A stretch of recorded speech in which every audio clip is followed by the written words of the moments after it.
それではこちら1番をお選びいただいた方のリーディングを行っていきます。よろしくお願いします。今回のテーマは、あの人と再び縁が戻りますかということで、復縁をテーマにリーディングしていきます。あの人と再び縁を戻すということは、とてもエネルギーの必要となることです。ですので、これからどういう風に進めていけばいいのか、今後の展開などいろいろと見ていこうと思います。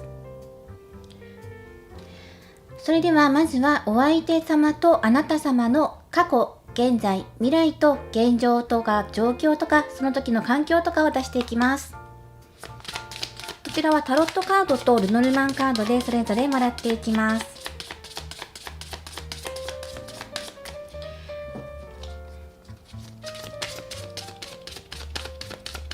まずはお相手様からです。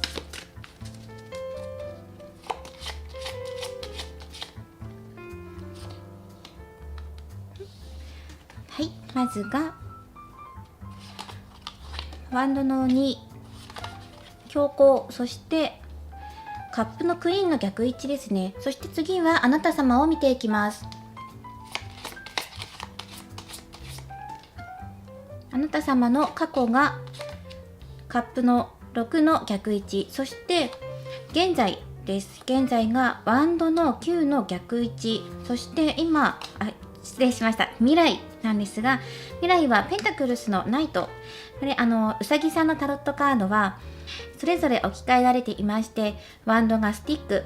そしてペンタクルスがデイジー、そしてカップがチューリップとなっています。そしてソードは人参です。でこれであとはルノルマンカードも足しながら見ていきましょう。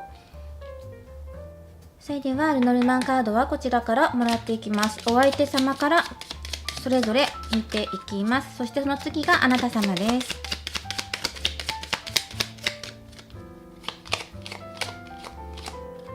まずはお相手様が船のカードが過去に出ています。そして現在ですね。現在が道のカード、そして未来、狐のカード、そして次があなた様です。あなた様がこちらが過去です。過去が鍵のカード、そして現在ハート、愛のカードです。そして未来が棺のカード。はい、こちらからもらっていきましょう。それではまず、お相手が上の段、あなた様が下の段。こちらで過去、現在、未来というふうにお相手、あなた様それぞれの環境や気持ちの変化というものをカードで出しています。で、未来は後で後々お伝えするとして、まず過去と現在の流れを見ていきましょう。で、お相手から見ていきます。今ちょっとカードがテカっていることに気づいて、ちょっとね、照明の位置を変えてみたんですが、もしそれでもテカっていたらごめんなさい。で、まずお相手の過去なんですが、ワンドの7、そして船のカード出ていますね。で、そうですね、これを見る限りだと、お相手は、そうですね、あなた様と一緒に見た方がいいかもしれないです。あなた様がここの、チューリップ、カップなんですけど、カップの6の逆位置と鍵のカード出ていて、で、このカードをそれぞれ見ていただければわかる通り、どちらもね、お花を持って手に上に上げているとか、この木の棒を、スティックを両手にしっかりと持っている、お互い手の上に持ってあげているんですよね。ですので、それぞれの気持ちっていうのが揃っていたような状況だったのかなっていうふうにまず感じますね。そしてあなた様はずっとお相手に献身的に愛を注いでいたんじゃないかなっていうふうに思うんですよ。こうやってお花をね、持って一本ずつお相手に届けっていう感じで、この思い届けっていう感じ。常に連絡はあなた様からっていうことが多かったのかなっていう感じもしますし、お相手なんかどちらかというと、このスティックを手に拾い上げてるように感じたので、あなたが届けっていった思いを拾い上げてる、一つ一つ受け取っていくっていう形だったのかな、こういう関係性だったのかなっていうふうに思います。とても過去はあなた様が愛を注いでお相手がそれを受け止める、そしてそういう関係性だったんですが、ここにルノルマンカードを足していくと、ここで少しねすれ違いがあったのかなっていうふうに思うんですよね。過去のお二人の気持ち、そしてちょっと状況を見ていくと、お相手は愛を拾っていく、そしてあなた様の愛を受け止めていって、この先どうするかっていう風に多分お相手なりに進んでいこうと思ったと思うんですね。ただ探しているように感じたんですよ。で、船が進めど進めど進まないとか、お相手様は自分でねこうやって進んでいこうっていう風に思っていたけど、あなたが見つからない、肝心のあなたは一体どこなんだろうっていうね、愛を受け取っていって、そして一緒に進んでいこうって思っていたのに、あなたは一体どこなんだろうっていうような状況とか、あとそうですね、環境で言ったら、例えば気持ちはあるんだけど距離が離れてしまったっていう場合もあります。そしてあなたが近くにいない、どこにいるんだろうっていうふうに探しているっていうような感じもします。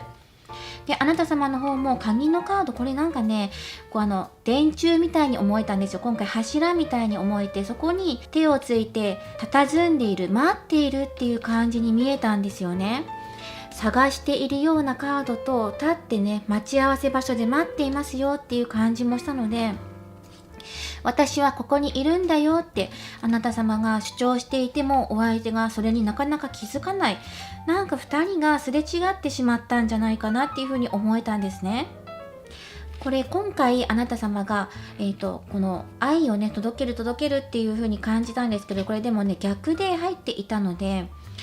こういう風に組み合わせるとね、お互いやり取りがうまくできていたのかなっていう風に感じるんですが、こうやって逆で出ていると、あなた様が追いかけてもお相手が受け取っても、だけどどこかですれ違ってしまって、気持ちはお互いあるのに、タイミング、そして何か肝心なところでお互いすれ違ってしまったとか、そういうのを感じられます。約束していたのにそれが守られなかったとか、でもそれはね実際誤解なんですよ。ちゃんとした理由がお相手にはあって、あなたはそれを知らないんだと思います。そしてお互いの気持ちをちゃんと確認し合うまでもなく、そういうこともねなかなかできる時間もなく、お互いが離れていってしまったっていうような感じがします。そして現在です。現在のカードを見ていきましょう。お相手、そしてあなた様と出ていますね。お相手の方はすごく着込んで、杖を持ってお金も持ってってね、角を生やして毛皮を着てて準備したよっていう感じがすごくするんですよね。いっぱいいっぱい頑張って今ねすごい装備をして豪華になって、そしてやってきたんだけど周りにね誰もいない。本来だったらこの教皇のカードは周りに人がいるんですが、一人ぼっちなんですよね。なので、あれおかしいな、こんなに準備してきたのにあなたはどこっていう風に見えるんですよね。この道のカードも出ていて探しているんですよね。どっち行こうかなっていうよりは、どっち行こうかなプラスあなたはどこにいるんだろうっていうのを今でも探しているよっていう風に感じるんですよ。こんなにいっぱい準備したんだけど、例えばお仕事安定させて収入も増えて準備したとか、これから先に備えての貯蓄をしたとか、その他にも例えば欲しいものを手に入れたとか、いろんな資格を取ったとか、お相手なりに自分の人生経験を積んできた、レベルアップしてきたのに、あなた様がいない、周りにいるはずの人たちが見えない、自分の環境が自分のレベルに追いついてきていないような気がするとか、そして今どっちの道へ進もうかっていう風な岐路に立っているのに、肝心のあなたがいないとかね、今までずっとあなたが寄り添ってくれていたと思うんですね。どちらかというとあなたの方がお相手を慕っていてとか、度合いであまり見るのは良くないかなとは思うんですが、どちらかというとあなた様の方がお相手によく連絡を取っている側とか、誘う側とか、献身的に愛を尽くしていたようなイメージがするんですね。お相手それに結構慣れてしまっていたのかなっていうところもあるんですよね。確かに愛は受け取っていた、愛を受け取っていて感じていたはずです。でも次第にそれに慣れてしまって、そして離れてしまった今となっては、自分の人生の岐路に立ついろんなレベルアップをしたはずなのに、あなたがいない今でもあなたのことを探しているように感じるんですね。そしてあなた様の現在見ていきます。やっぱりいろいろお相手に、過去ですね、離れる前ですよ、離れる前に、離れる直前にお相手と本当は話し合いをしたかったとか、気持ちをちゃんと聞きたかったとか、そういうことがあったと思うんですが、なかなかそれを聞く機会がなかった、本心を知れなかったとか、お相手と復縁できるチャンスがつかめなかったとかね、そういう風に感じるんですよね。すごくしょぼんとしているし、背中にいっぱいスティック抱えているので、かなり背中に背負い込むものがあったとか、もしかしたらそれは責任感だったりとか、あなた様の傷ついた心をずっと背負っていたのかもしれない。いろんな複雑な気持ちを背負いながらずっと歩き続けてきたんです。それでも頑張ってなんとかやってきたんだけど、でも今現在もうやっぱりダメなのかなっていう風に諦めかけているのかな。そしてここに愛のカード出ているんですね。ハートです。私の心って一体どこにあるんだろう、愛って一体何なんだろうっていう風に考えているような現在なんじゃないかなって。で、今でもお相手となかなか連絡が取り合えないっていう方が多いんじゃないかなって思ったんですよ。お相手がまだ探しているって言ってるので、あなた様をまだ見つけられていないんですよね。そういう状況であなた様は自分の心の中にお花をしまい込んでしまっていた。この抱えていたお花を自分の胸の中にしまって、あの頃の思いとかお相手に対しての思いを心にずっと秘めたまま、もう自分はこのまま殻に閉じこもろうとか、自分自身に対して愛は一体何なんだろうっていうふうに考えているような現在です。だけどこうやってつばめさんがあなたのハートのところにやってきているので、どこかでお相手から連絡来るんじゃないかっていう風な淡い期待っていうのも持っているんですよね。自分自身の中に閉じこもりつつも、もしかしたらあの人から連絡来るんじゃないかなっていう風な期待も少し寄せているんです。諦めそうになってはいるんですが、どこかで期待している。だけどなかなか連絡が来ない。お相手もお相手で迷っている。見つけられないっていうような状況なんですね。はい、ここまで見てきて、未来は後でゆくゆくお伝えしていきますが、こういうような流れだったんですが、ではなぜ2人がすれ違ってしまったのかとか、この時の例えば気持ちのすれ違いだったのか、それとも何か物理的な問題があったのかとか、そのちょっと補足的なものをもらっていきます。それではこちらのタロットカードから、お別れしたのは一体なぜだったのか、どこに原因があったのかとか、そこを見ていきましょう。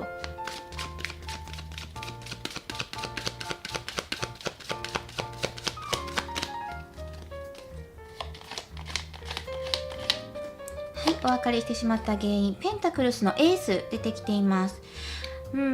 なんかこう大事なものを抱えていたのに、それがなくなってしまった、大切なものをなくしてしまったっていう形がありますね。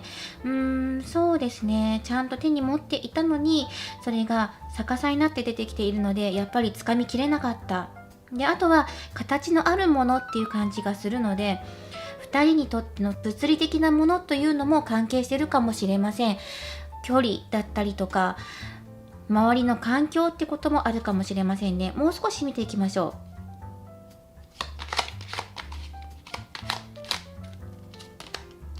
う。でも今度はカップのエースが出てきていますね。ちゃんと愛はあったのにっていうことですね。気持ちはちゃんとあったのに、それがつかめなかった。なんかね、やっぱりこう手の同じね、大きな手が出てきていて、どちらも上にコインとカップを乗せている。だけどやっぱり片方が反対なんですよね。これと同じで、片方が逆だから、どうしても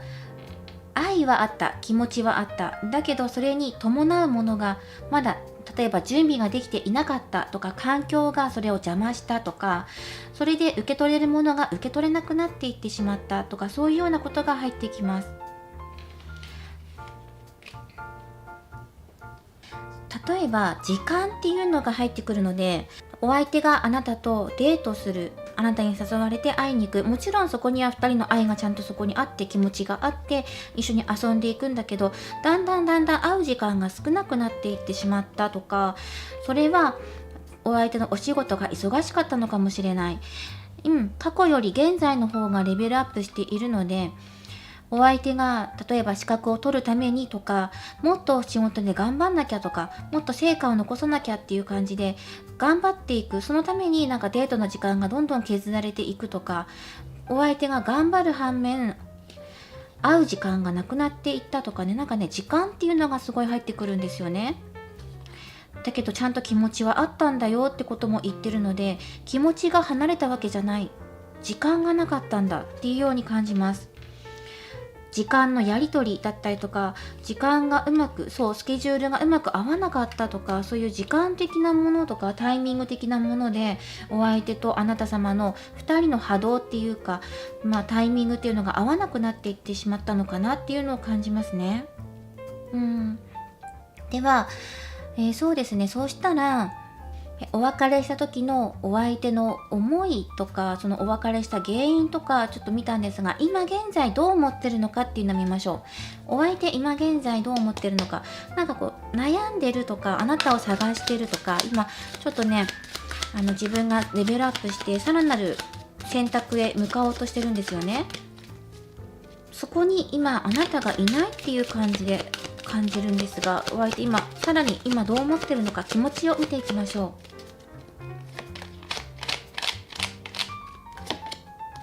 ペンタクルスの9の逆位置なので、ここはやっぱりあなた様を探してるんですよね。自分で一生懸命収穫して野菜育ててとかね、こうやって見て分かる通り収穫の時を迎えた。だけどあなたがそこにいない。今時間もしっかりと取れて、もう経済的にも余裕を持てて、もうバッチリ準備してきたはず、人生経験も積んでやりきったはずなのに、だけどそこにあなたがいない、探してるっていう感じがするんですよ。あなたを探してる。今もしかしたら自分に必要なのはあなた様なんじゃないかっていうのをすごく気にしてると思うんですね。満たされない思いとか、自分が一生懸命頑張ってきたのに、それを頑張ったよって言える相手がもう自分の隣にはいないんだってことに気づいた。どこだろうっていうのを、あなたは一体どこなんだろうっていうのを今でも探しているっていう感じがずっとね感じられるんですよね。ではお相手の気持ちを見ていったので、その後ですね、そしたらお二人の未来を見ていきましょう。未来を見ていきます。はい、お相手はチューリップのクイーンの逆位置、あなたはデイジーのナイトが出ていますね。で、ここであなた様はロバさんかなに乗って進んでいるんですね。今までごめんなさい、これ逆でしたね。カードが、あなたとお相手のカードが逆でした。ごめんなさい、過去ですね。で、今までなかなか逆になっていて、思っていてもできなかったとか、チャンスがなかったとか、待ちぼうけ食らっていたとか、自分で連絡なかなか取れなかったとか、取りづらくなっていたとか、そういう思いから抜け出していくんですよ。未来ですね。前に向かって歩み出す。そしてまたお花を手に持って、またね上を見て、今度は過去はねそれがうまくいかなかったことも今度はねうまくいくぞっていうような、あなたの中でそういう気持ちの切り替えだったりとか、そういう環境が応援してくれるのかもしれないし、そういうタイミングがやってくるのかもしれないし、あなたの気持ちがもっと前向きになって、じゃあそのためにお相手と連絡を取るためにいろんな手段を使うんじゃないかなっていう感じがしたんですよね。自分の力だけではなくて、ロバさんに乗ってるから何かの力をもらう。例えばスマホだったりとか、スマホで連絡を取る、LINE とかインスタ DM とかいろんなツールを使って、手段を使ってお相手に自分の気持ちをもう一度告げようとするのかもしれません。そういうような未来が見えています。自分の愛って何なんだろうって。だけどお相手から連絡来るのを期待していたけど、だけどお相手から連絡を待つんじゃなくて、自分から行ってみようっていう風に思えるんじゃないかなと思うんですよ。なぜかっていうと、ここに棺のカードが出ていて、ここにこのね、あなたのこれ胸の中ですよ、胸の中のしまい込んでいたこの愛の気持ち、ハートをね、棺の中に入れてしまっていたんですよ。でそれをこのツバメさんが、同じ鳥さんがこの中に入ってきてるんですよね。なのでお相手から連絡来るんじゃないかっていう期待が、あなたの胸の中に今度入り込んできてるんですよ。この入り込んできているってことは、お相手から連絡が来るんじゃないかなって思ったんですよね。それか何かきっかけがあるとか、お相手があなたのことを探しているよってことを知るようなきっかけがあるとか、あとはそのお相手がまだあなたのことを思ってるんだよっていうのが伝わってきて、それで自分で立ち上がってお相手のところにこの自分の愛を届けに行こうっていうふうにあなたが動き出すのかもしれません。自分の中で一つ整理をつけるっていうのも入ってくるんですよね。今まで抱えていた思いとか閉じ込めてきたものっていうことに対して、あなたが自分自身で見つめ直す。そしてちゃんと自分の中で思いに整理をつけられるんじゃないかなと思うんですよ。この整理をつけるっていうのは、お相手にもう一度連絡を取るために、自分に必要でないものを今ここで切り捨てていく。今現在現状、これからですね、切り捨てていって、で不要なものを切り捨てていって、明るい気持ち、心が軽くなって身動きが取れるようになって、お相手のところに向かっていくのかなっていうふうに思ったんですね。かなり心、ハートを表しているので、心の整理だったりとか気持ちの区切りっていうのも表していると思います。この区切りって聞くと、なんかこう諦めるのかなっていうふうに思うかもしれないんですが、こうやって見ていくと諦めるんじゃなくて、もっと上手いやり方でお相手に伝えていく方法を見つけるとか、今までの自分の重荷になっていたものを手放すとか、そういうのが入ってくるんですね。周りの環境だったり、例えば2人がすれ違っていたタイミングを、じゃあすり合わせていくためにはどうしたらいいんだろうとか、そういうことを考えて道が見つかっていくとか、そういう風に感じます。今まで背負い込んできたものを手放す時が今やってきているのかなっていう風に感じました。そしてお相手です。お相手はこのカード2枚出ていますね。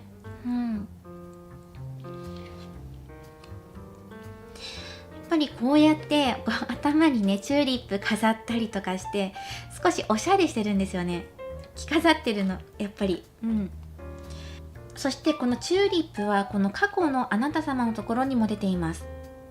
あなた様の思いを頭に思い浮かべたりとか、手に握ったりとかしているので、あなた様からの思いっていうのをやっぱりこう未来思い出してるんですよね。ずーっと探し求めてきていて、やっと未来でもまだっていう感じもするんですが、でもこれね逆になっているので、こうやって振り返っているように感じるんですよね。過去をやっぱり過去のことを振り返って、あなた様からもらってきた愛を思い出しているとか、そしてあなた様自身を思い出す。そしてあの時今まで尽くしてくれたとか応援してくれたあなたっていうのを今までずっと探してきて、未来ようやく見つけたよって、振り返ったらそこにあなたがいたっていうような感じがするんですよね。追いついてきたよって、お相手のところにあなたが向かっていく、それに気づくとか、振り返ったらあなたがやってきてくれたとか、そういうような感じがするんですね。振り返ったらっていう感じがすごく強く入ってくるのと、あとやっぱり頭に狐さんの頭とかチューリップとかつけておしゃれしてるような感じもするので、かなりおしゃれしてるなっていうのがすごく伝わってくるんですよね。このおしゃれしてるっていうのは、例えばその現実的にお相手が例えば高価なものつけてるとか、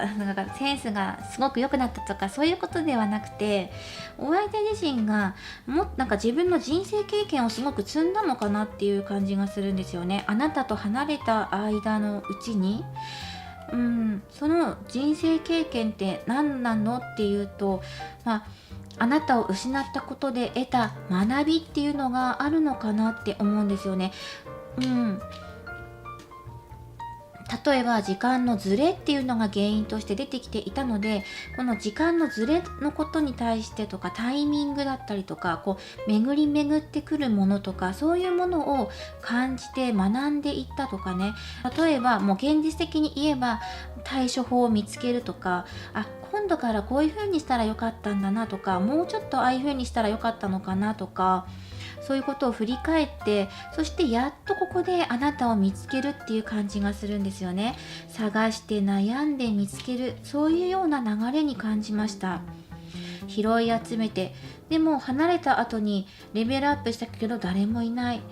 で、振り返って、でもこれは逆なんでやっぱり見つけるっていう感じがするんですよね。振り返って誰もいないんじゃなくて、振り返ったらそこにいたっていう感じがする。そしてあなた様が届けに行ってるので、ようやく2人がここでまた一致するっていう感じがするんですよね。2人が振り返ったお相手と進んでいったあなたがまた巡り合うんじゃないかなっていう風に感じたんです。では2人がこうやってまた向かい合うのはだいたいいつくらいなのかっていうような時期、縁が戻る時期と、あとはきっかけを見ていきましょう。はい、まず時期というのはトランプからもらっていきます。大体の数字でもらっていきます。お相手とあなた様がまた縁が再び戻るとき、でもこれはそんなに遠くないと思うんですよね。1だ。1が出ているので、かなり早いんじゃないかなって思います。1ですよ。だから早くてもう1週間、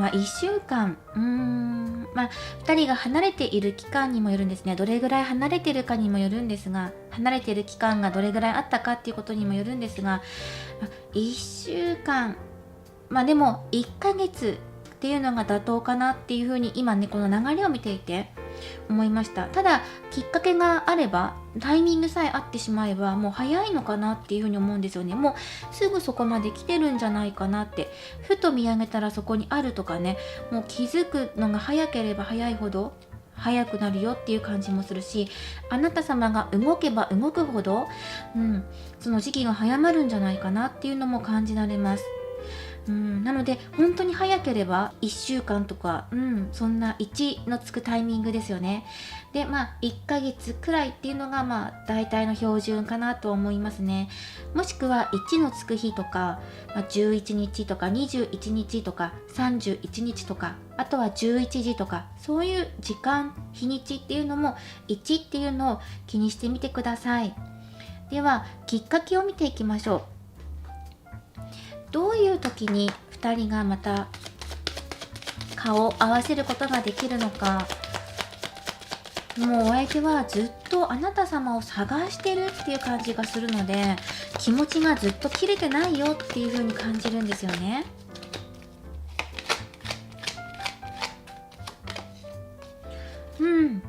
このカードが出てきました。やっぱりきっかけがあればっていう感じがするんですよね。2人の間に少しここに隙間ができてしまっているんですよね。そしてこの天使さんとかが少し悲しんでいる、嘆いているような顔をしていらっしゃるので、あともどかしさをここから感じるんですね、天使さんのこの表情から。だからあともうちょっと何かプラス一味あれば2人はすぐに結びつくのにとか、また戻るのになっていう、もどかしさをすごく感じます、ここに。これ入るかなはい、きっかけはほんのしたことでいいんですよ。ただ2人の目線が合うまでに何かきっかけが欲しいっていう感じがありますね。そのきっかけさえつかめたらもう早いよっていう感じがします。ここはあえて何か行動を起こしてみる方が逆にいいんじゃないかなっていうふうに思うんですよ。ちょっとカードの意味とは違うかもしれないんですけど、だけど自分自身をコントロールすることだったりとか、今まで背負っていたものを手放すことでもっと自分自身身軽になってコントロールしやすくなるのかなって逆に感じますね。今まで背負っているもの、手にしているものを少し、背負いすぎていたものとかを手放せばもっと歩みやすくなるよとか、届けやすくなるよ、もっとシンプルでいいんじゃないかなっていう感じもするんですけど、もう少し補足でもらっていきましょう。そしたらこちらからもらっていきましょう。もうきっかけをもらっていきましょう。落ちてきましたね。やっぱりなんか2人が1つになるのがもう間もなく、やっぱり10で1が入ってるので、もう間もなくっていうのがあるのと、あとここにやっぱりカマのカードだから、こう切れてしまったものが合致する時がもう間もなく、なんかね似てますよね。こう離れているものがあって、ここの切れてしまったものがもう間もなくくっつくんじゃないかなっていう感じがするんですよね。もう間もなくですよね。今お別れしている状態、離れてしまっている状態なので、こうやってお互いが振り向くのがもう間もなくやってくるんですけど、もう一声欲しいですよね。ここまで来ると具体的にどうしたら、きっかけをつかめるのか。でもやっぱりこう自分自身の、先ほども何度もお伝えする通り、気持ちの整理とか、こう背負いすぎていたものを少し手放すとか、そういうことが必要になってくるのかなとは思うんですよね。自分に一つ区切りをつけるとか、自分の心を開いていく。もっとなんかこんなにお花を自分の胸の中にギュッと閉じ込めなくていいから、もっと自然にこうパッとね、お花をねお庭に咲かせてあげるような気持ちで、もっと広がっていって開放的になればいいんじゃないかなっていうのを感じるんですね。そうやって自分自身の多分マインド、あなた様のマインドにかかってるんじゃないかなって思うんですよ。だからタイミングを待つとか、お相手からの連絡を待つとか、そういうのじゃなくて、自分自身の心をもっと受け取り方とか、今までね抱えてきたものを手放したりとか、そうすることでいろんなものの見方が変わってきたりとか、自分の気持ちに整理がついて、もっと前向きに自分を解放してあげて進んでいこうっていう風に思えてくると思うんですね。そうなると、あとは動いてしまえば、もうあとくっつくのがもう早いんじゃないかなっていう感じがするんですね。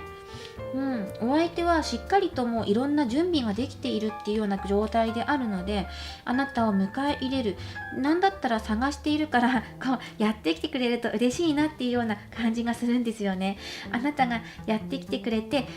こう肩をポンポンって叩いてくれるのを待っているっていうような感じもするんですよ。なので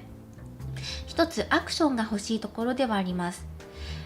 もう少し具体的にアドバイスをもらっていきましょう。どんなことをしたらもっとね戻りやすくなっていくのか、縁が戻りやすくなっていくのかっていうこととか、今のあなた様に必要なアドバイスとかをもらっていきましょう。あときっかけとかももう少し具体的にいただいていきたいですよね。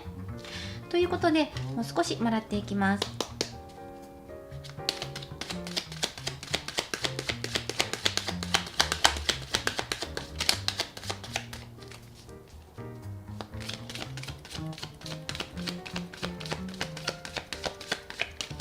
大きく深呼吸をすることっていうのが入ってきますね。少し息苦しさを感じてしまったりとかしていませんか？あんまり時間を気にしてはいけないです。例えば離れてしまってもうこれくらい経ってしまったとか、例えば連絡が取れなくなってこれぐらい経ってしまったとか、例えば1週間連絡取れなくてすごく心配になってしまっていた自分がいたとか、なんか時間にとらわれているっていうのが結構入ってくるんですね。あとはタイミングが悪かったとか、そういうのをすごく自分の心の中にこう深く刻まれている方がいるのかなっていう感じがします。だけどそういうのはもう気にしなくても大丈夫だよっていう感じもするんですよね。あとこれからはもう時間にあまりとらわれることなくやっていけるようになるんじゃないかなと思います。もう少しもらっていきましょうね。カードをたくさんもらっていきましょう。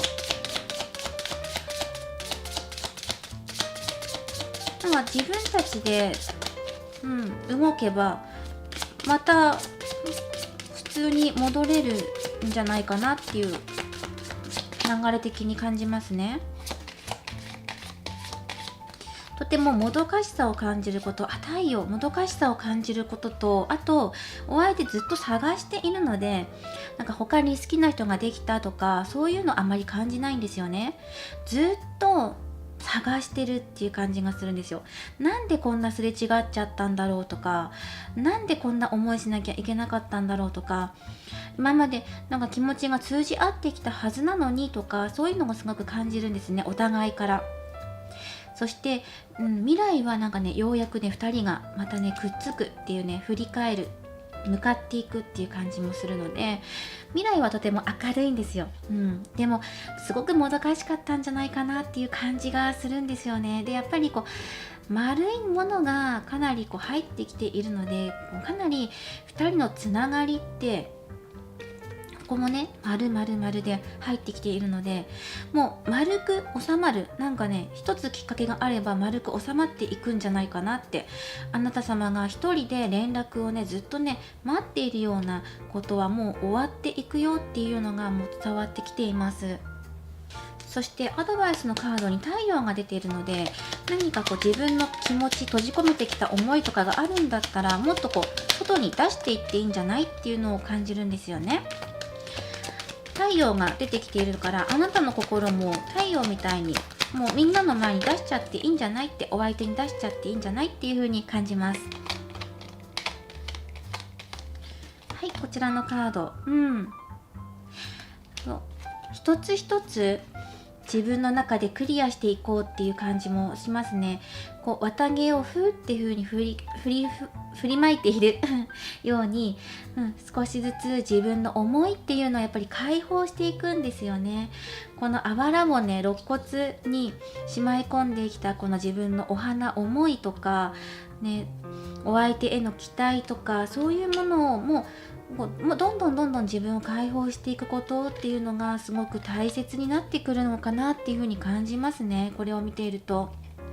ちょっとしたことかもしれない、小さなことの積み重ねかもしれないけど、それがあなた様にとってはとても勇気のある行動だったり、お相手にね、離れているお相手に連絡を取るのってどうなんだろうとか、連絡を取ってそこでもし嫌だって言われたらどうしようとか、そういう気持ちになっている方もたくさんいらっしゃると思うんですね。こう願いを込めるかのように綿毛を吹いているので、願いを込めているように太陽を見ているような気もするし、だからそういう願いを込めて今まで待ち望んでいたものを自分からつかみに行けば、もうお相手振り向いてくれるよっていう感じがするんですね。あとはそこに決断するまでの自分のね、勇気を持つことだったりとか、迷いとか不安を打ち消すことっていうのもかなりキーワードとして入ってくるかなと思います。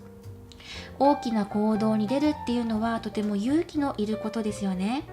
誰かに背中を後押ししてもらうとか、大丈夫だよっていう確信がなければ、なかなかこういう復縁に向かって歩み出すことって怖かったり、心配だったり、不安だったり、そういうものがつきまとってきますよね。ですが、もうこの未来を見ていると、先は明るいよって、そして運命を自分でね変えていける、自分の力でね変えていける、今度は環境とかタイミングとかそういうことに振り回されない、自分たちの気持ちがしっかりと噛み合っていれば、タイミングも自分たちで合わせてやっていけるっていうようなことを感じます。はい。そして最終的なこともねもらっていきましょう。ちょっと待ってくださいね、これ一回しまいます。最終的なお二人の、恋愛ってじゃあどういう風になっていくのかなっていうので、1枚なんかねひょろっとひょろっと出てきたってことは、なんかねすんなりこう回っていくんじゃないかなって気がするんですよね。なんかやっと見つけたよっていう感じで、やっとなんかね寄り添えたみたいな、背中とねこうやって合わせてる感じがするので、やっぱりねこう背中を受け止めていくとか、そういうような、背中を抱きしめるとかね、そういう感じがすごく入ってきますね。もう2人がこうやって一緒になるのはもう間もなく、すぐそこに本当にやってきてるんだよってことを言ってるんじゃないかなって思うんですよね。なんかねもうすぐだよって見上げればすぐそこにあるんだよってことを言ってるような気がします。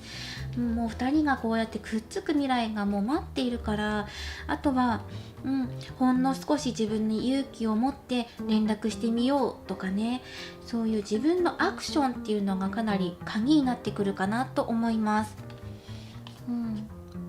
これは愛と柔らかさを表しているカードです。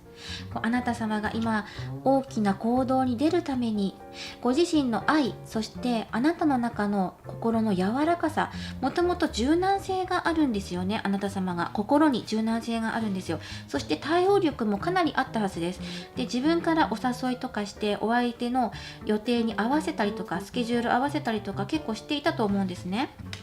で、今そういう対応力とかもあるし、心の柔軟性があるので、またそうやってね、今ね、硬くなってしまった、ギュッてしてしまったこの心をね、解きほぐしていくとまた柔らかくなっていくよって、なんか水分、自分の心にね、お水をあげてあげてください。なんか今水分がなくて心がギュッとね、乾いて硬くなってしまっているような気がするんですよね。今こうふっと入ってきたんですが、なので、なんか例えば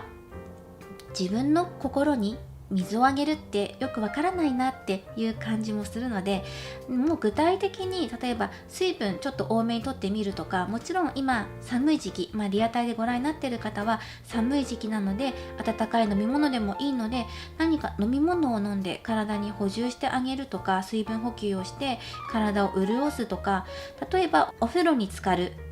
これも水分ですよね。お水を感じる、お湯を感じる、水を感じる、そういうことをしてみることで自分の心が潤っていくと思うんですよ。で、あとは紫がかなり印象的なので、ここはお風呂に入るとき、バスソルト、ラベンダーとか紫のお花のものをイメージしたバスソルトとか入浴剤とかを取り入れてみてください。飲み物だと紫はなかなかないので、お風呂だったら、ラベンダーとか紫のものっていうのが入ってきます。飲み物に関しては体を冷やしすぎないようなものを取り入れてみてください。温かいもの、お好きなもので大丈夫だと思います。こうやって飲み物を飲んでほっと一息ついてゆっくりするとか、入浴してゆっくりとくつろぐとか、そうすることでもう体がね、ほぐれていくことで心もだんだんほぐれていくので、そうするとなんかふっとお風呂に入ってふわっと連絡取ってみようっていう風に思えたりとかしてくると思うんですね。なんか自分の心が解放されれば、あなたは行動に移していけるっていうことが言われています。ですので、もうあとはね、あなた様次第っていうところが入ってきていますね。じゃあお相手は、ただじゃあ待ってるだけなのかなって少し気になりますよね。ここ確かに2人手を取り合っているんだけど、じゃあなたが行動しなければお相手はじゃあどうするんだろうっていうところもね、見ていきましょう。せっかくだからね、覗いていきましょう。なんかずっと探して振り返って見つけたよっていう感じはするんですが、もしあなたが動かなかった場合、お相手って動きあるのかなっていうところ、未来も2人くっついてるからいいじゃんっていう感じもするんですけど、念のためお相手の動きっていうのも見てみましょう。かなりね、なんかね、準備してるんですよね。もう確信犯なんじゃないかなってぐらい、もうあなたが連絡してくれるんじゃないかなって。だから探しても見つからない、だから準備して待ってようとか、探しながらも準備してようとか、そういうところも感じるんですよね。もしあなたから連絡が来た時のためにシミュレーションしてるとか、そういうのも感じられます。お相手やっぱりなんか探してるんですよね。でもカップの2だからめちゃくちゃいいカードなんですけど、なんか探してるんですよね。でも動きあるのかって言われたら、お相手やっぱり待ちの姿勢ではいるのかなっていう感じはします。あなたのことすごく思っているけど、だけどなんかこう自分の身の回りは固めて準備してシミュレーションしとくんだけど、お相手もなかなか行動に移せないっていう感じがするんですよね。ずっと待ちの姿勢っていうのは変わらなそうだけど、あなたのこと忘れてませんよってことを主張してきてますね。じゃあ動いてよっていう風に思うんですけどね。だけど、これもお相手の性格なのかなって、最初から受け身でずっと来てるので、もともと受け身の方なのかもしれない。こう恋愛に対しては消極的だったりとか、例えばお仕事は頑張って成果出すんだけど、なんかできれば例えば恋愛経験が少なめとか、あまり例えば恋愛に積極的になれなかった、もともとそういうタイプなのかもしれないし、どちらかというと消極的なタイプなのかもしれない。これはお相手のなんか性格とかもともとの人間性っていうところもあるかもしれませんね。受け身だよっていうことが言われています。だけど思ってるよって、チューリップ持って待ってるよっていう感じにも入ってくるので、お相手からは動きはあまり見られないかもしれない。でも動けば待ってるよっていう風に言われているので、ぜひここはあなた様から動いてみてください。で、そのきっかけになるようなことっていうのも、もう自分自身の心を解放していくこと、もう待ちの姿勢をやめて動いていくこと、アクションを起こしていくこと、そうすることでだんだんと状況が変わってくると思います。まずは小さな一歩から歩み出してみてください。以上、こちらが1番をお選びいただいた方のリーディングとなります。これからもリーディング動画を投稿していきますので、高評価やコメント、そしてチャンネル登録、ぜひよろしくお願いします。そしていつもコメントや高評価をいただきありがとうございます。とても励みになっております。あなた様の復縁、今回リーディングさせていただきました。叶いますように応援しています。2人の仲がもっと近づいていきますように。それでは最後までご視聴いただきありがとうございました。また次回の動画でお会いしましょう。それではこちら2番をお選びいただいた方のリーディングを行っていきます。今回は復縁についてリーディングしていきます。お相手とあなた様の過去、現在、未来という風に展開していきます。まずタロットカードと布ヌマンカードを使ってそれぞれ見ていきます。過去の現状とか思いとか、それが今未来へとどういう風に流れていくのかを見ていきます。で、お相手から先に出して、その後にあなた様を出していきます。復縁はなかなかエネルギーをすごくたくさん大量に消耗していきますので、使っていきますので、はい、見ていきましょう。はい、お相手の過去、そして未来、ごめんなさい。現在見ていきましょう。カップの6、5の逆と、そして未来です。全部カップ5、6、5、7って入ってますね。性格確かにありますが、かなり感情、気持ちっていうのを大事にしていらっしゃるイメージがすごく入ってきてますね。ではちょっとこれ失礼しますね。あなた様を見ていきましょう。はい、ではあなた様の過去です。過去はキャロット7番です。で、こちらが現在、スティックの10番、そして未来がこれね、テンペランス大アルカナですね。節制のカードが出ています。はい、そしてルノルマンカードからももらっていきましょう。なんか大きくあなた様とお相手様でかなり色味が違うので、ただ一貫して言えるのは、あなた様とお相手様の過去から現在、未来までの流れとか、あとはお人柄っていうところは本当に変わりなくっていうところがあるんですね。そうすればお相手の今ジャンピングで出てきたので、あとはここから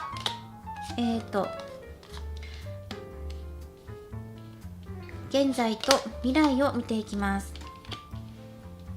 そしてあなた様を次見ていきます。あなた様が36番の、クロス、そして24番ハート、そして22番の道のカードと出ています。それではこちら上段がお相手、こちらの下段があなた様の過去、現在、未来という風にカードを展開しています。それでは見ていきます。まず過去のお二人の様子を見ていきましょう。お相手、そしてあなた様とありますね。そしてお相手様って過去から未来まで通して全てチューリップが並んで出てきているので、かなり心のつながりを求める反面、自分自身の心っていうのをかなり重要にされてるんじゃないかなっていう、感情とか気持ちのつながりっていうのを大事にしてるんですが、ただ自分の例えばこうしたいなとかっていう風な意思も持ちつつ揺れたりとか、気持ちが乗ったりとか落ち込みやすかったりもしやすかったり、かなり感情に左右されやすい方なのかなっていう感じもするんですね。はい。で、そういうお相手のお人柄っていうのが伝わってくるんですが、お相手は過去はカップの6、チューリップカップなのでカップの6、そしてあなた様は人参キャロットの7ですね。キャロットはソードです。はい。で、なんかね、お相手が自分の気持ちを差し出しているように感じるんですね。はい、どうぞっていう感じで。そして、このルノルマンカードもお相手そのものを表しているんですね。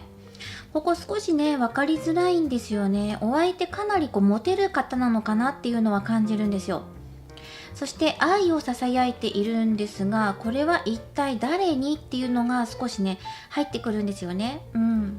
入ってくる。なぜなら、ここにあなた様の過去なんですが、過去は、これを見てると複雑な恋愛をされていたのかな、そういう関係だったのかなっていうのが入ってくるんですね。表立ってみんなの前には公表できないような仲だったりとか、お互い恋愛関係にありますっていうのを内緒にしているとか、そういう方が多かったのかなっていうふうに、2番を選んだ方はね、いらっしゃるのかなっていうふうに思いました。あなた様自身が不安を抱えていたりとか、自分の中に人参を抱えてしまって、それが言えない、っていう風に感じるんですよね。お相手に言えない言葉とか気持ちがあるとか、そういうなかなかお相手にね、言いたくても言えなかったんだよっていうのを感じるんですよね、この2枚から。あとはやっぱり寂しいなっていう風に感じていたりとか、本当は自分って一人ぼっちなんじゃないかなとか、一人取り残されてるような気がするとか、そういうのも感じるんですよね。どちらかというと悲しい思いっていうのが伝わってきます。辛いとか寂しいとか、なかなかお相手に自分の気持ち言えなかったんだよ、溜め込んできたんだよっていうのが入ってくるんですね。何かお相手との間に細い、たった細い、もう今にもちぎれそうな鎖が2人をつなぎ止めていたような気がするとか、そういう細いものでなんかしっかりと結ばれていなかったとか、そういうなんか安心できなかった、あなた様自身の心が安心できなかった、全てをお相手に身を委ねることができなかったとか、そういうような気持ちが入ってきます。伝わってきますね。で、ここお相手のお気持ちも少し気になるんですが、現在まず見て、流れを見て、それで見てもし足りなければ補足を出していきましょう。今現在お相手、そしてあなた様はどうなのかっていうと、まずあなた様は分かる通りもう落ち込んで考えてるんですよね。もう座り込んでしまっているんですよ。たくさんの思いを地面に植えてきました。あなた様の思いがたくさん芽生えて、木の枝が伸びていますね、地面から。あなた様の心から生えたこの木の枝があなた様の心を痛めて、そして重くのしかかっているような感じです。ずっと遠くを見て、どうしたらいいんだろうって、自分の気持ち何なんだろうっていうのを考えています。何を考えているのかっていうと、この24番ハートですね。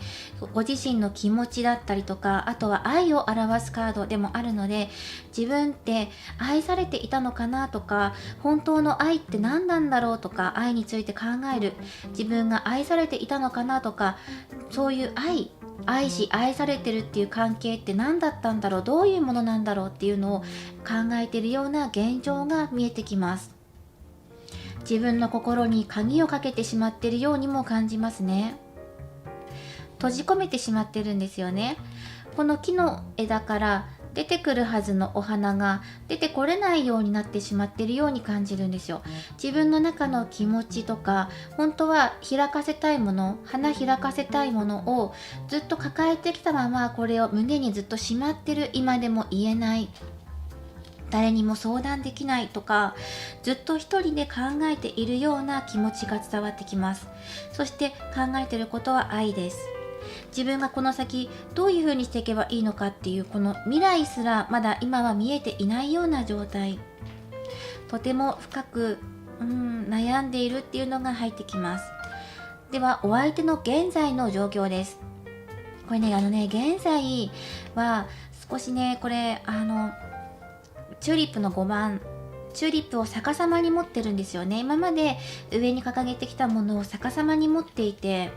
そしてまっすぐとこちらを見ているんですが、これでも逆で入ってきているので、何か私には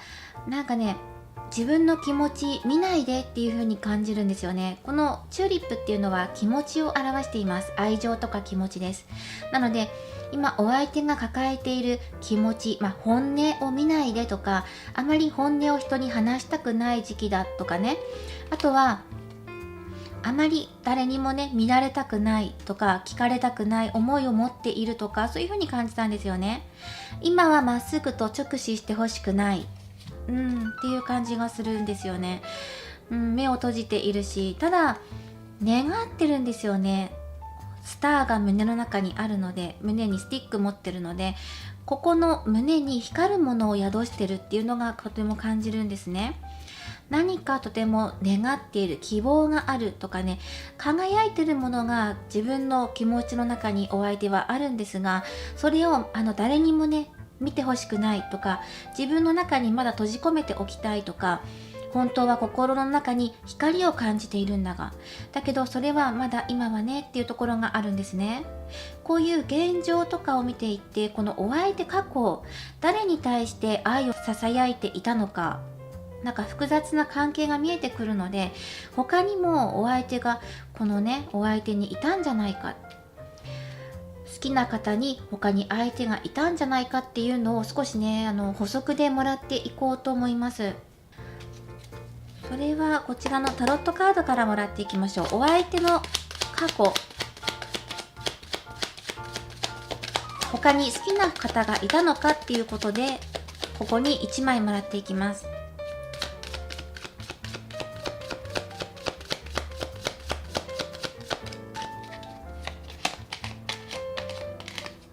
はい、デビルの逆位置で入ってきていますね。これは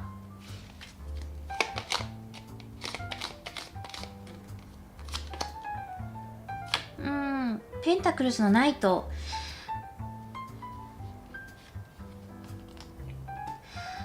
もしかしたらお相手に例えば他に、好きな人というか、好きな人ではないんですが、やっぱり複雑な恋愛っていうのがすごく入ってきますね。大切にしたいんだけど大切にできなかったような環境があったとか、やっぱりこのお相手が届けたかった思いっていうのはどこに向かってるのかなっていうと、多方面に向かっていたのかなっていう感じがしてきますね。もしかしたら周りの環境が2人の間を許さなかったのかもしれないし、そんなような関係だったのかな。表に立って堂々と歩けなかった、前を向けないような関係性が2人の間にあったのかなとか、秘密の恋とかそういう関係っていうのが入ってくるのと、着実にそれを進めていけなかった、秘密の恋を進めていけない障害があったとか、お相手があなた様だけに気持ちを向けていられないような状況がある。例えばもしかしたらお相手にご家庭があったとか、他に恋人がもうすでにいらっしゃったとか、あなたと同時で他にも恋人がいたっていう方ももしかしたらいるかもしれない。だけどこの思いはあなたにもあった、このチューリップ、お相手の気持ちがあなたにもあったんだけど、あなたはお相手の愛を 100% 自分に向けられていないっていう風に感じていたので、やっぱり複雑な事情があったとか、2人がちゃんと前を向いて歩けないような関係だったとか、秘密にしていた。そしてそれはお相手の状況っていうのもあったかもしれないし、あなたの方にも状況環境っていうのがあったかもしれない。お互い複雑な思いを抱えていたかもしれないですね。確かにそこにあるべきものが、隠さなきゃいけなかったとか、そういうのが伝わってきます。そしてかなりお相手モテる方でもありますし、ロマンチストっていうのも入ってくるんですよね。愛をささやいてくれる。だけどその愛は全部自分のものではなかったっていう感じが入ってくるんですよね。でそれでお相手がじゃあこのチューリップ誰に向けてるのって言ったら、この愛を全てあなたに捧げることはできなかった。例えばお仕事かもしれないし、自分の家庭環境とか、それ以外にも仲間とか趣味とか、それ以外仕事の環境とか、いろんなことに目を向けていかなきゃいけない、気を配っていかなきゃいけない中で、この秘密の恋愛を進めていくっていうのがなんとなく感じられますね。そういう環境だったりとか、お互いの置かれている状況とかによって全ての愛をあなたに捧げることができなかったっていうお相手のお気持ち、状況っていうのが細かく出てきました。となると、今このお相手が現在抱えているこの胸の内にあるこの希望っていうのが何なのか、あなた様以外にも思いがというか、気を配るところがあったんじゃないかっていう中で、そうですね、今現在あなた様に対する気持ちがどうなのかっていうのをはっきりと見ていきましょう。ここの現在ですね。この希望も気になるんですけど、何かをね思い描いてるような気がするんですね、お相手が今現在ですよ。ただそれをね言えないとか見せたくない、本当はこう思ってることを知られたくないっていう風に感じるんですね。ではあなたへの思いはどうなのか。でもソードのキング、あなたに向かってちゃんとはっきりさせなきゃなとか、そういうのを思っている。ただこれ今復縁で見ているので、あなたに対しての気持ちをはっきりしなきゃなとか、ちゃんと決断しなきゃなとか、自分でこの先もうどういう風に進んでいこうかっていうのはあなたに対して決まってるみたいですね。まっすぐ前を向いてるので、ちゃんと面と向かって話をして決めたいとか、あなたと本当は心の中ではあなたに対して顔と顔を向き合って、正面からちゃんとね話をして決めていきたいとか、そういう思い、強い思いを感じます。お相手多分お話ししたいんじゃないかなって思うんですよね、あなたと。どんなお話をしたいのかっていうのを聞いていきましょう。どんな話をしたいのか、悩みながらも、ではこちらのルノルマンからもらっていきましょう。今あなたとどんな話をしたいのか。なんかお相手のね心がポロッと出てきたような気がするんですがね。ここでもなんか自分っていうのをすごく強く出してきているけど、でも太陽のカードが入ってきている。愛を伝えに行きたいあなたにっていうのが入ってきていますね。じゃあこの希望っていうのはあなたっていうのを言ってるんですね、きっと。だけどそれを今は周りの人に知られたくない。私に見せたくないっていう風に入ってくるので、今占ってる私に、今はね言わないでっていう風に言ってる気がするんですよね。今はまだ見せてないよって聞かれても素直に言わないと思いますね。今直接お相手に聞いても言わないかもしれないし、そんな素振りも見せてないかもしれない。だけどかなりあなたに愛を伝えに行きたいとか、自分の気持ち伝えてはっきりさせたいとか、太陽のカードが出てるので、もう自分たちの関係を明るみに出したい、もうはっきりと堂々と付き合ってますとか、恋愛関係なんですとか、お互いが思い合ってるんですよっていうのをはっきりさせたい、始めていきたい、またあなたとやっていきたいっていうのを言ってるし、でもやっぱりこのね28番お相手のカードが出てきているので、かなり自分っていうのを強く出してきてるんですよね。過去も今もです。かなり個性的なお相手というか、自分っていうのをちゃんと持っている方なのかなっていうのもありますし、あなたに対する思いもかなりあるのかなっていう感じがするんですよね。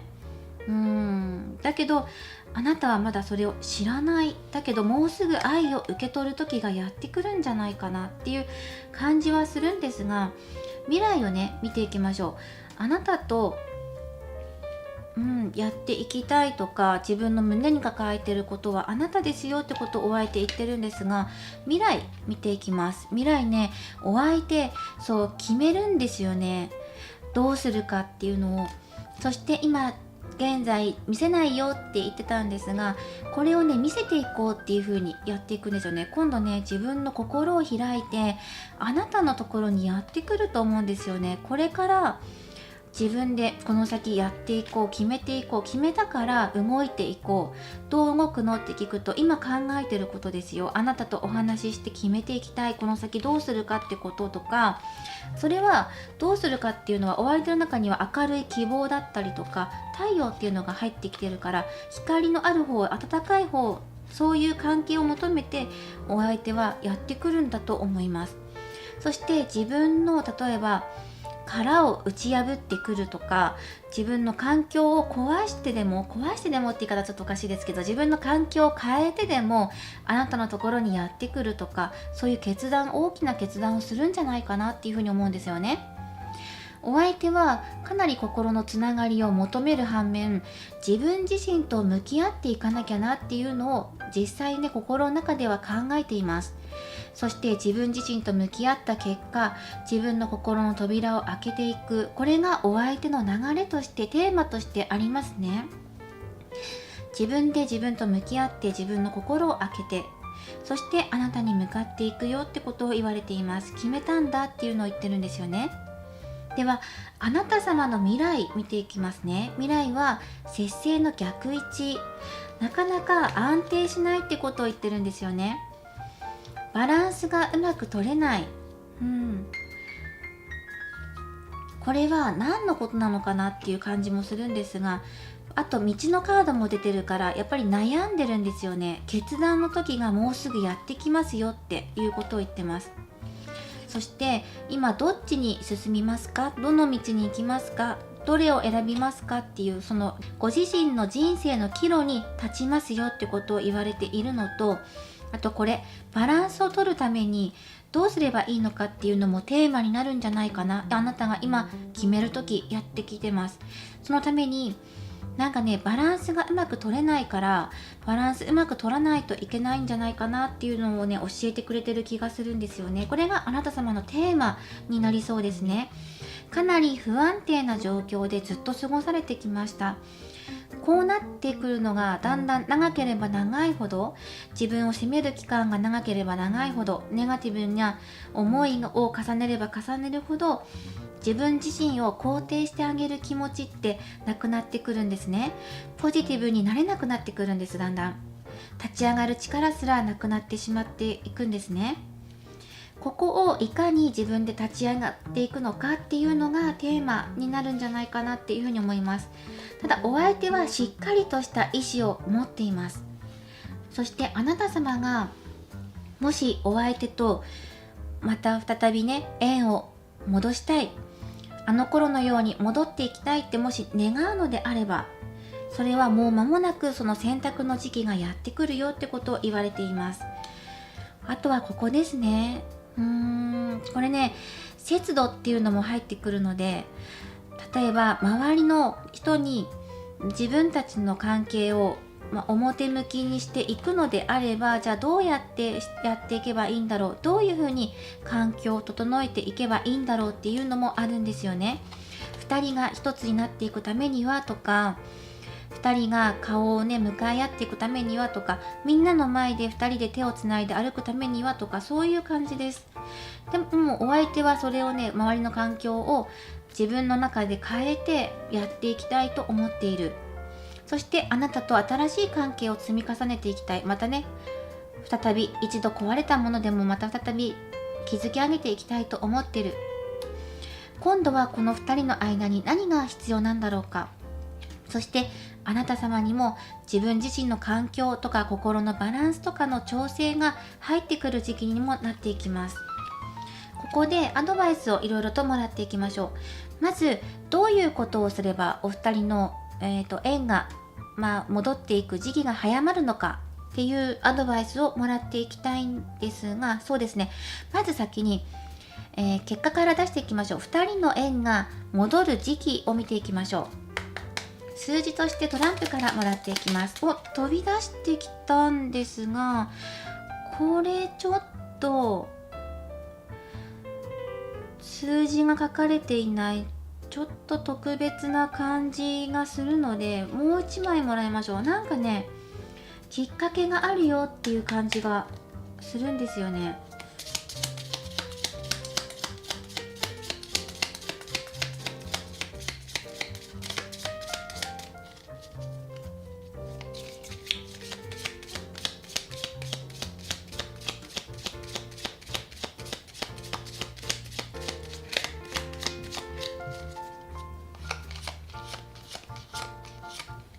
例えば2人の間に立ってくれていた人、仲介してくれていた人、仲を取り持ってくれていた共通のお友達とか、あとはもし、ご家庭のある方であれば自分のお子さんっていうのがかなりワードとして入ってくるかもしれませんね。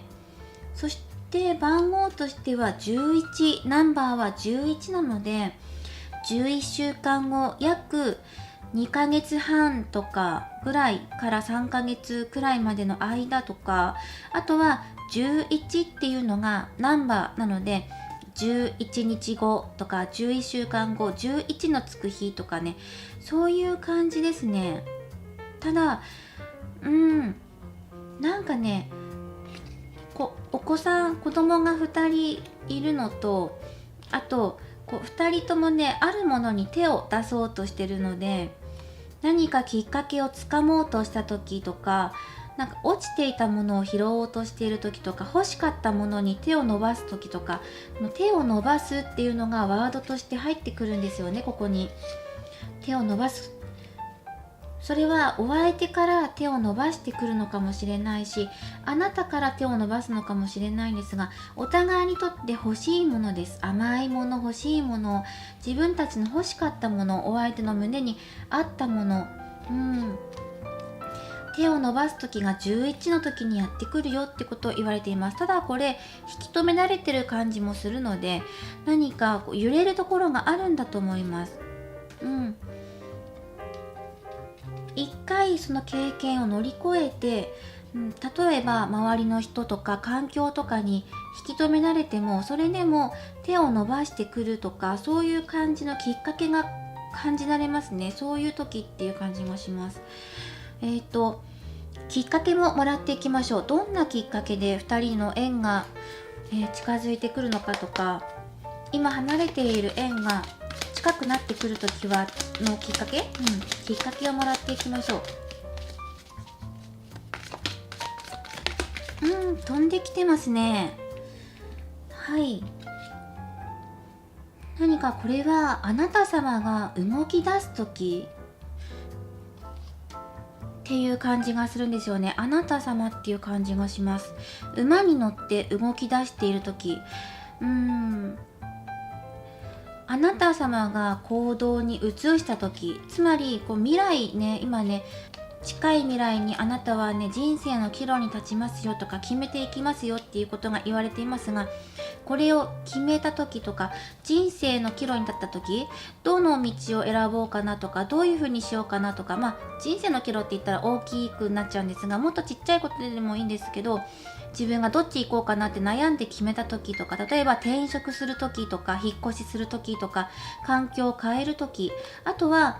例えばですけど、お相手に連絡するかしないかで悩んで決めた時とか、そういう悩んだ時、何か決めなきゃなと思った時がきっかけだよってことが言われています。やっぱり手に取るか取らないかとか、動くか動かないか、決めるか決めないかっていうこのアクションがある時っていう感じが入ってきますね。そして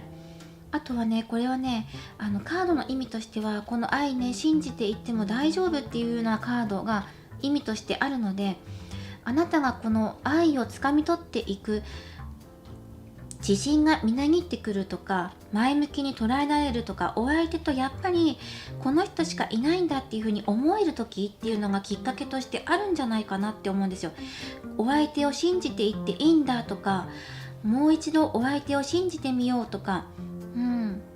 今まで不安でとか、お相手の気持ち見えないなって思ってた、だけど自分の気持ち大切にしていっても大丈夫だよっていうのが言われています。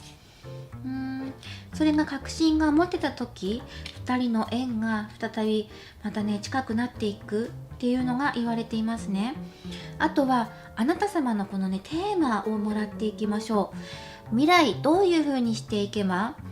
いいのか、多分ねこう悩んだりとか、なんかこう両立させたりとか、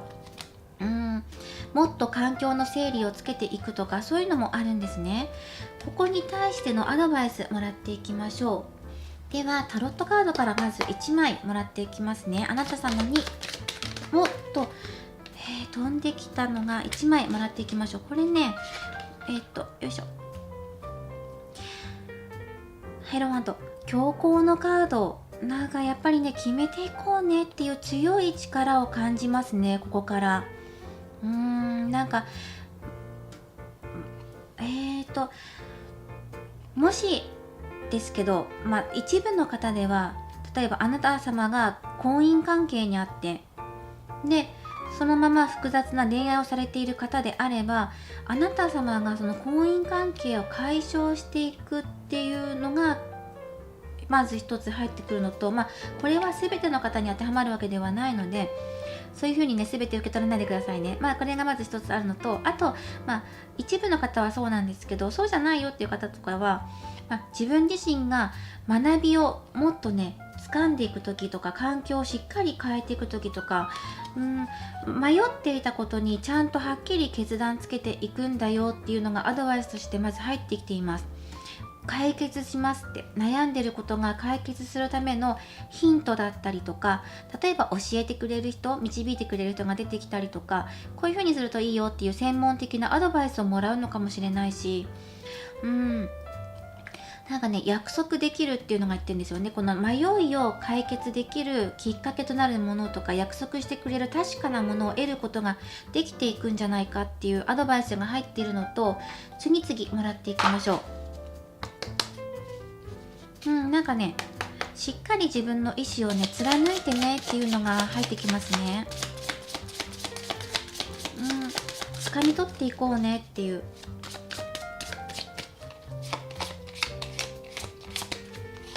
はい、アドバイスとしていろいろもらっていきましょ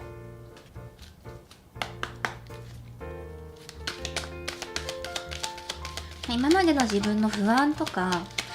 過去に対して感じていた、寂しさだったりとか、もう自分って一人だった、一人きり自分の思う気持ちって一方通行だったんじゃないかなっていう、この気持ちとか寂しさっていうのをもう解消されていく時です。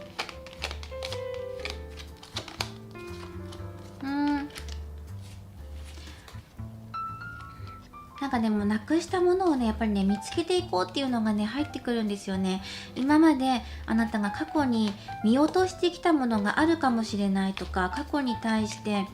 手を伸ばしたくても届かなかったものとか、そういうのに気づいていく時がやってくるよって。なくしたもの、今しっかりとなくしたもの、そうお相手との縁、あなたが望んでいるもの、なくしたものがまた見つかるよってことが言われているので、お相手との縁、またね再び結びつきが出てくるようなきっかけを見つけられたりとか、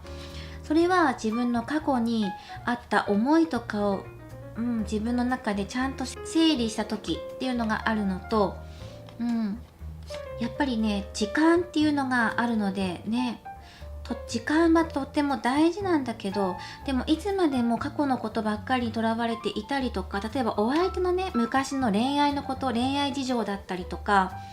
お相手の過去のね、その環境のことだったりとか、そういう自分のこととかもそうですよ。そういうことをずっと考えていてもしょうがないし、過去は過去だし、確かに過去も経験の一つで自分のね、大きな成長でもあったんです。だけどいつまでもそこにいても時間はどんどん流れていくから、あなた様もそこにただ座って閉じこもっていてもどうしようもならない、何も変わっていかないから、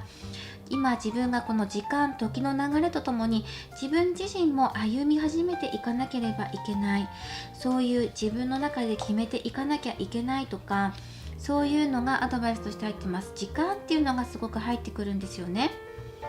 あなたが過去にとらわれていたことっていうのがすごく大きいんだと思います。手放していくためにどうしていけばいいのか、そういうのももう一枚もらっていきましょうか。どうやったら手放していけるのか。もっとね、お相手のようにあなたも感情のままに動いてもいいんだよっていう感じもするんですよね。ただ、確かに周りの環境だったりとか、そういうのはもし思い当たるところがあるのであれば、直さなきゃいけないよねってところとか、正さなきゃいけないよねってところはやっていく必要があるのかもしれません。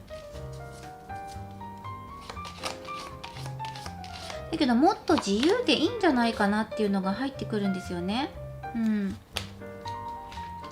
もっと自分過去にとらわれなくて、もっと明るい未来のこと考えたりとか、今を楽しんだりとか、もう今うつうつとしていても楽しくないじゃないですか。で、そういうことしてると明るい未来も全然想像できなくなっちゃうし、決められないことも出てくるし、だったらもう今からでももう変えちゃえば、自分の気持ちを変えるとか、そういうもっとね、今を楽しんじゃえば、もう先もどんどん明るいものが流れ込んでくるんじゃないかなっていうふうに思うんですよね。ずーっと閉じこもっていても何にも先のことが入ってこないように自分でガードしちゃってるから、ガードを外していってしまえば、もう明るい流れがどんどんと出て入ってくるから、そのために流れを止めないために、もう昔に貯めておいたものっていうのをどんどん穴を開けて流し込んでいかなきゃいけない、出していかなきゃいけないんですよね。心の中に閉じ込めておいた昔の辛い思いとかを手放していくことで、新しい流れがまた巡ってくるので、こういうのを意識してみるといいよっていうふうにも言われています。そしてあとはここもね、ワンドの2が出ていますね。スティックはワンドです。はい。自分自身が落ち込んだりとか、やっぱりどうしても辛かったことってやっぱトラウマとして残りやすくなってしまったりするんですね。で、ここもやっぱり2本の木の枝を持っているの一緒なんですよね。2つ両手に抱えている同じものを持っているから、本当に自分ってこの先復縁に向かってやっていけるのかなとか、またお相手と自分の気持ちのバランス取れていけるのかなとか、周りの人に反対されないかなとか、いろんなことを考えると思います。だけどこの自分の考えることをどこまで手放していけるのかとか、どこまで自分を持ち続けていくのかっていう、このうまいバランス、どうしても2つに分かれてしまうものを、バランス取れないんだったらうまく自分で取れるように、バランス取れなくてうだうだ悩んでいたりとか、ただそのままね悩んだまま時間経ってしまうんだったら、じゃあもう立っちゃえばいいじゃんっていう感じもするんですよね。ってすごく簡単な風に言うなって思われたかもしれないんですが、下を向いてばかりでも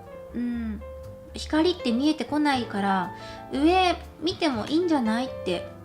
いう感じがするんですよね。何をすればいいのかって。例えばもっとお相手のところにも太陽出てきてますし、星月太陽って揃ってるので、空を眺めてみることだったりとか、例えば空を眺めることでお相手とつながってるんだっていう風に感じることだったりとか、これから2人の未来に向かってどうしたらいいのかなっていうのは、空を見るときっかけがつかめてくるんだと思います。夜でも昼でも朝でもいつでも構いません。月が出てる時でもいいし、お日様が出てる時でもいいし、星が流れてる夜でも構いません。どんな時でもいいから上向いてみようっていう風に言われてます。そして未来を向いて歩いていってみてねって。立ち止まっていても変わらないから、お相手とのこの先明るい未来をつかみ取っていこうよって、動いていくと変わっていくよって、この愛を信じても大丈夫だよっていうのがきっかけとしてあるので、あなたが信じ始めた時とか、自分の気持ちにちゃんと決心がついた時っていうのが始まり、流れが変わっていく始まりだよっていうふうに言われています。最終的にお相手とどういう風になっていくのか見ていきましょう。ただ今まであなたがなくしてきたものとか、そういうものが見つかるし、拾い上げていくことができるから、なくしたものって実は気づけばすぐそこにあったんだよってことも言われています。本当に遠い存在だなと思っていたお相手との距離って、実はちょっと見方を変えたらすぐそこにあって、すぐつかめるものっていうところまで来てるのかもしれません。これでもらっていきましょう。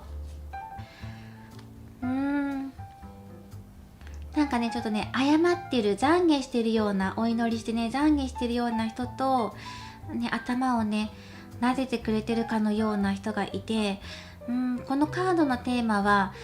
あなたが今過去を手放すこと、そして自分自身の心を癒していくことっていうのがテーマとして入っています。あなた自身が過去のことを手放す、自分の過去でね、なんかこだわっていたことがかなり強く出てたんですよね。自分一人ぼっちな気がするとか、そういう寂しさとか、うまく思いを伝えられないとか、伝えても届かなかったとか、そういうこととかを手放していくこと、そういう苦かった思い出とか苦しかった思い、ずっと溜め込んでいるこの現状を手放していくこと、そしてそこから得るもの、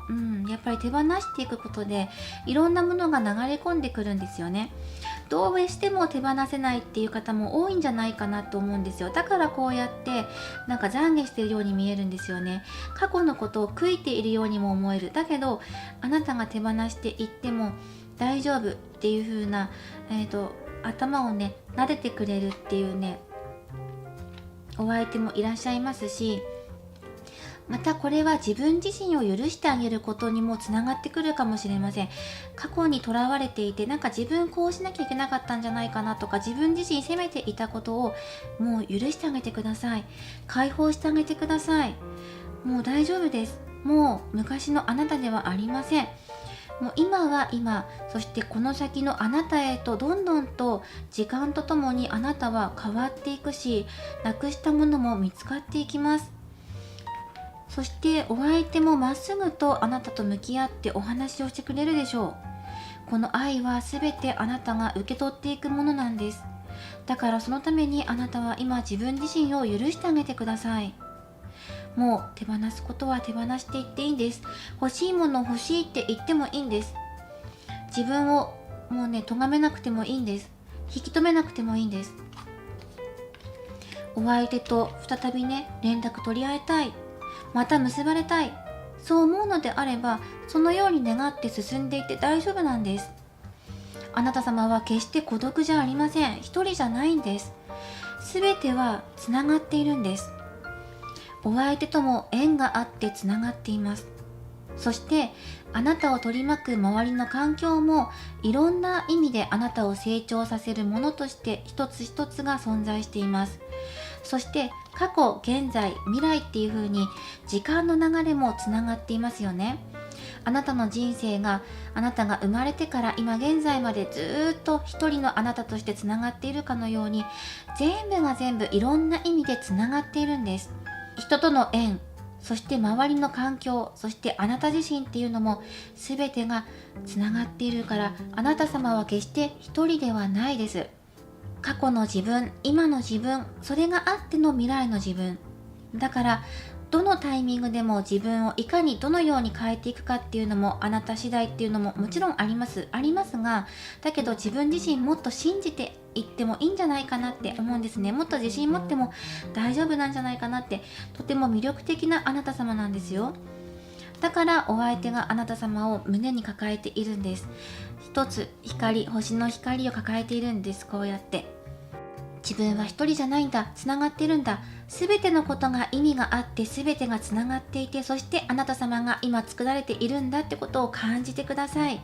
そうすることでもっと自分自身成長できたりとか、解放していってあげたりとか、もっといろんなことを体験できたりとか、そうやって成長していくことでどんどんと手放して自分自身を許してあげていってください。そしてもうそろそろ自分を解放して許しをして、自分自身に許しを与えて、そうすることであなた様は愛に向かって歩み始めることができます。あとは、どうしてもお子さんっていうのが入ってきますので、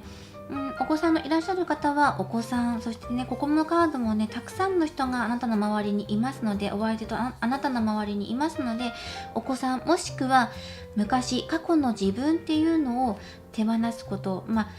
手放していくことと、あと大切に受け取っていくものをちゃんと自分の中で分けていくことっていうのがやっぱりありますね。お子さんのいらっしゃる方はお子さんを大切にされてください。で、例えばお相手にお子さんのいらっしゃる場合も、お相手のお子さんも大切にするとか、みんなで一つになっていくっていうようなイメージをされてくださいね。で、全然ね、子供いませんよっていう方とかであれば、もう昔の自分を許してあげることっていうのを考えていただいてもいいと思います。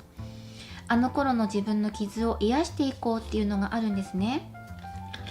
そしてお相手とその縁が再び戻っていく、そういうきっかけとかも見ていったんですが、これやっとくといいよっていうこと、まず一つは先ほども言ったように空を見上げること、その他には自分のいろんな趣味を持つことっていうのがありますね。例えば新しく始めることがいいと思います。今まで続けてきたものを、また継続してやるのもいいんですが、新しく始めてみることとか、例えば昔やっていて最近やってなくて再開することでもいいです。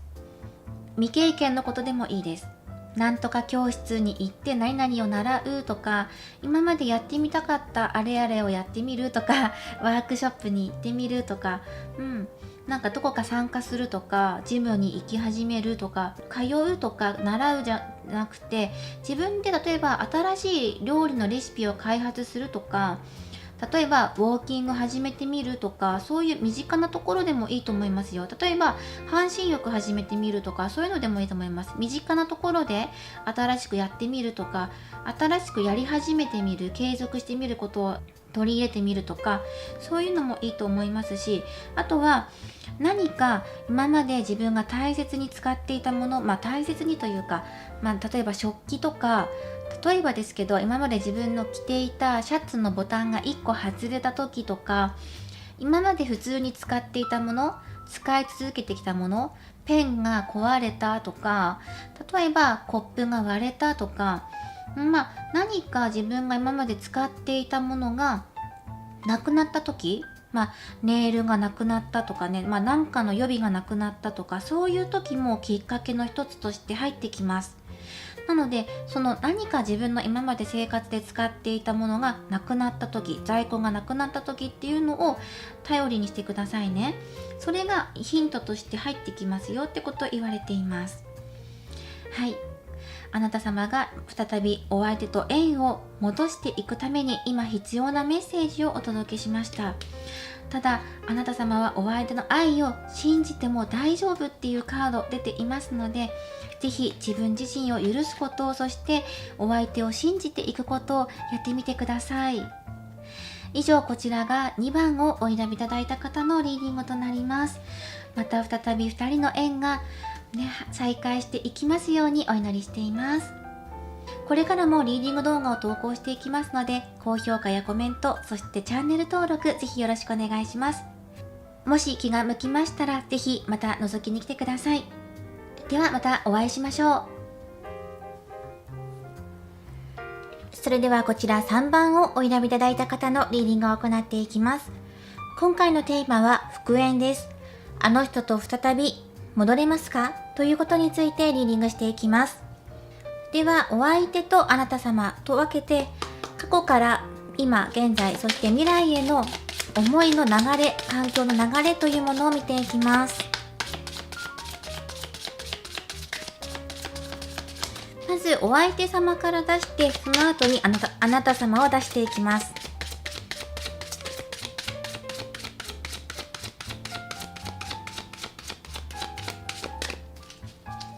まずこちらがお相手の過去です。はい、ではお相手の今現在、そして未来です。これはちなみに過去ですね。過去はカップのナイト、そしてこちらはデイジーはペンタクルスなので、ペンタクルスの A と逆位置と、こちらは4の正位置ですね。で次あなた様です。あなた様の過去がペンタクルスの10、デイジー10ですね。あとは今現在です。テンペランスの逆位置、そして未来です。未来はエンペラー正位置で出てきています。ではここにルノルマンカードを足して見ていきましょう。ではお相手からまた見ていきます。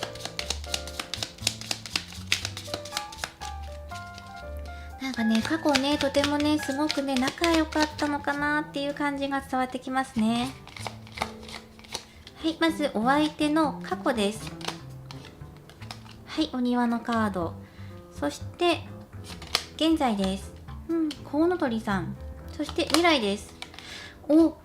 ーケのカード。しかもなんか似てますね。ブーケのカードが入ってきている。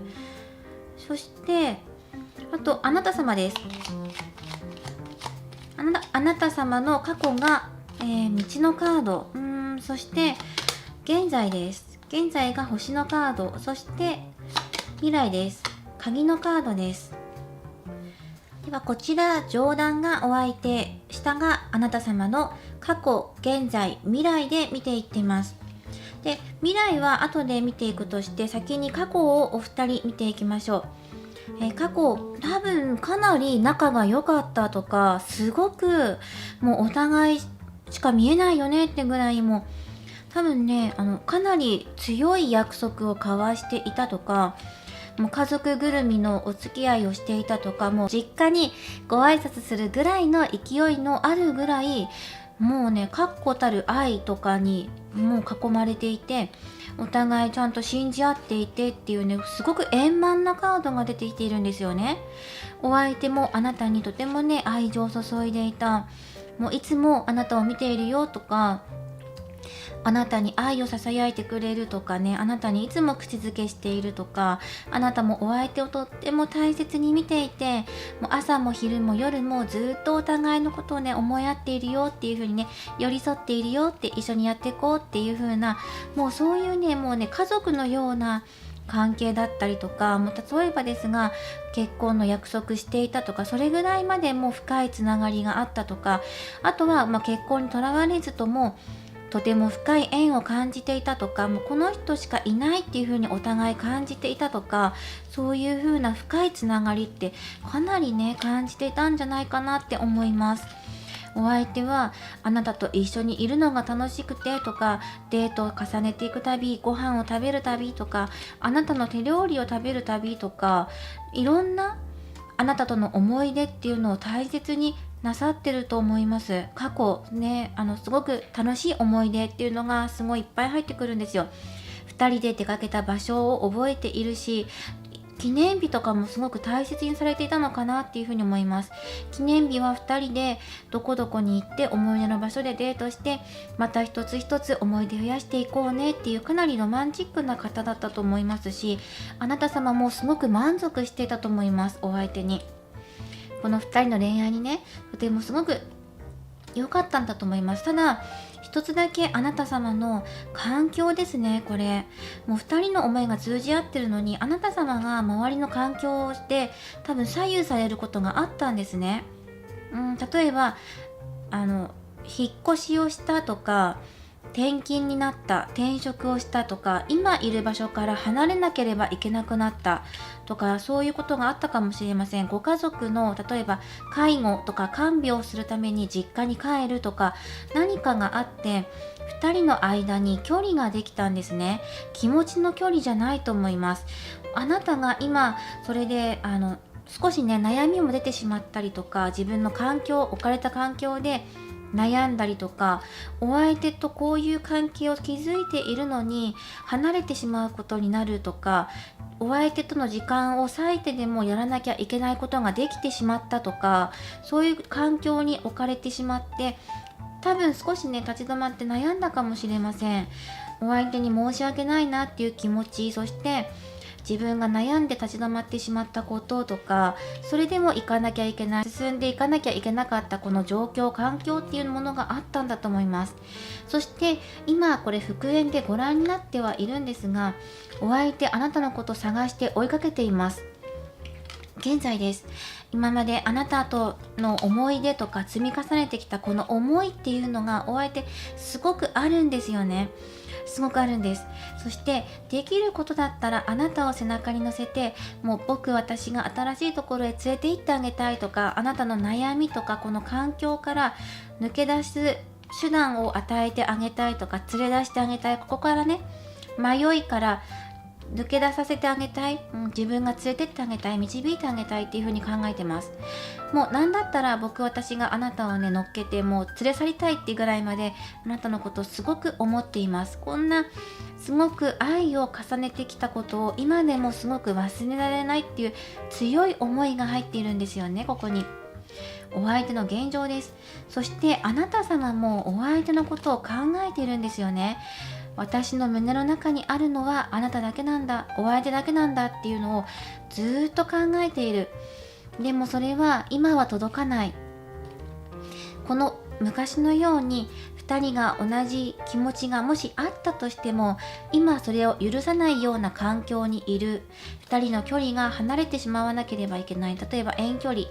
転勤とか単身赴任で遠距離になってしまったっていう方もいるかもしれません。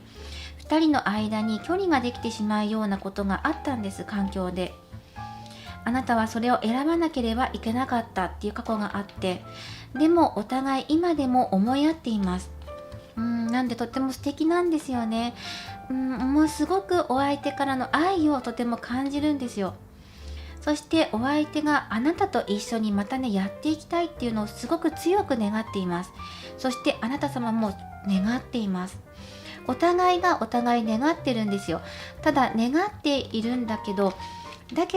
それがやっていきたいのに、自分がねやろうとしてることが現実にならないっていうのをねお相手がとても悔しがってるんですよね。本当はあなたと一緒にやっていきたいとか、連れて行きたい、乗せていきたいって思ってる。だけど今その環境が許さなくて努力してるんだけど実らなくてとっても悔しいっていう感じがお相手から伝わってきます。そしてあなたの方も自分の中でやっぱり迷いとか、この決断に至るまでの今この現状に至るまでに、決断だったりとか迷いとかもあったと思うんですね。こんな幸せな状況を手放さなければいけないようなことがあったんです。で今現在自分自身の心お疲れじゃないですか。すごくなんか疲れてるなっていう感じがするんですよ。夜も眠れないぐらいお相手のことを思っていたり考えていたりとか、連絡すぐ取りたいのになかなか取れなくてもどかしい思いを感じているとか、夜になって仕事が落ち着いて家に帰ってくるとお相手のことを考えてしまうとか、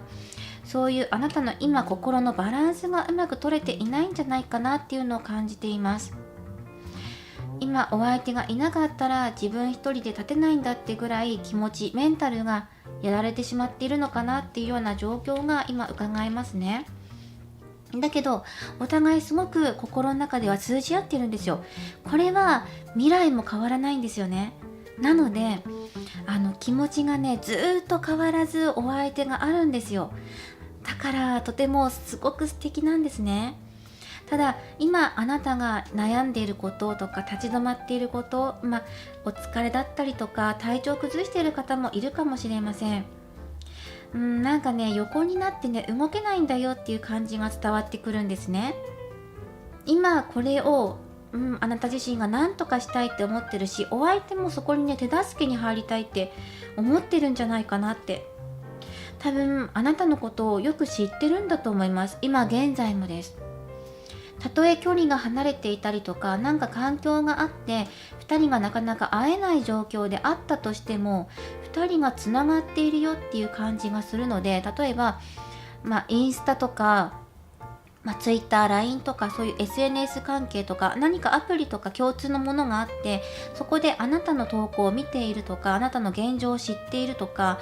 共通の知り合いがいて、その方からあなたの状況を聞いているとかね、会えない方であれば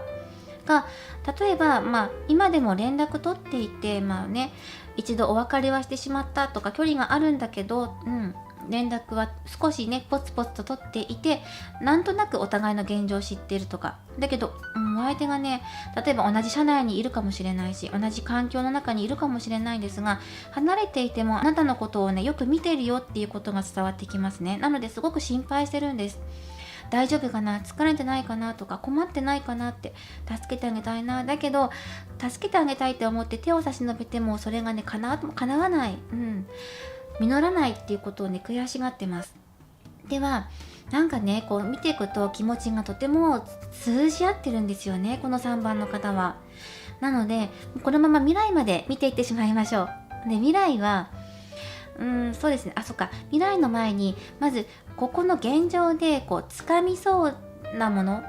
今まで掴めていたものがとか掴めていた気持ちがなんか見失いそうになりがちな現状なんですね。なんか見失ってしまいそう、このままだと失っちゃいそうっていう不安もありつつ、でもお相手からのすごく強い気持ちが溢れています。そして未来です。未来はお相手です。お相手はお相手もあなたも掴み取るっていうのが入ってるんですよね。もうあなた様がもう掴んでるんですよね。大きいものを掴み取っている、情熱を掴み取っている、自分はこれなんだっていうふうに決めていくっていうのが未来で見えています。今まで寝ていてというか、横になっているとか、なんか立ち上がれないっていう風なイメージが入ってきていたので、それが立ち上がっているっていうのがねあるんですよね。もうなんかいろんな情報を駆使して言葉をいろいろね巧みに使い分けてとか、いろんな環境を自分のものにしていくんですよね。そしてエンペラー、皇帝なので王様なんです。あなたは自分の環境の中で王様になるんですよね。トップに立つんですよ。なので環境はあなたの思うがままにすることができるんですよね。そういう自分の環境を乗り越えていくってことを言ってますね。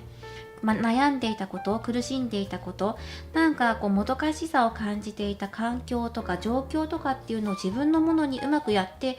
ものにできるんだよっていうふうに言われています。そしてお相手ともちゃんと向き合ってまたやっていくというか、もうずっと2人の思いはあるんですが、あなたの望んでいたことが叶うってことをね、もう未来で言われているんですよね。お相手もこれデイジーの4で、そしてこれは成功とかねっていうのを言われてるんですね。お相手がちゃんとお花を持って掴み取ってやっているので、今ねこの現状は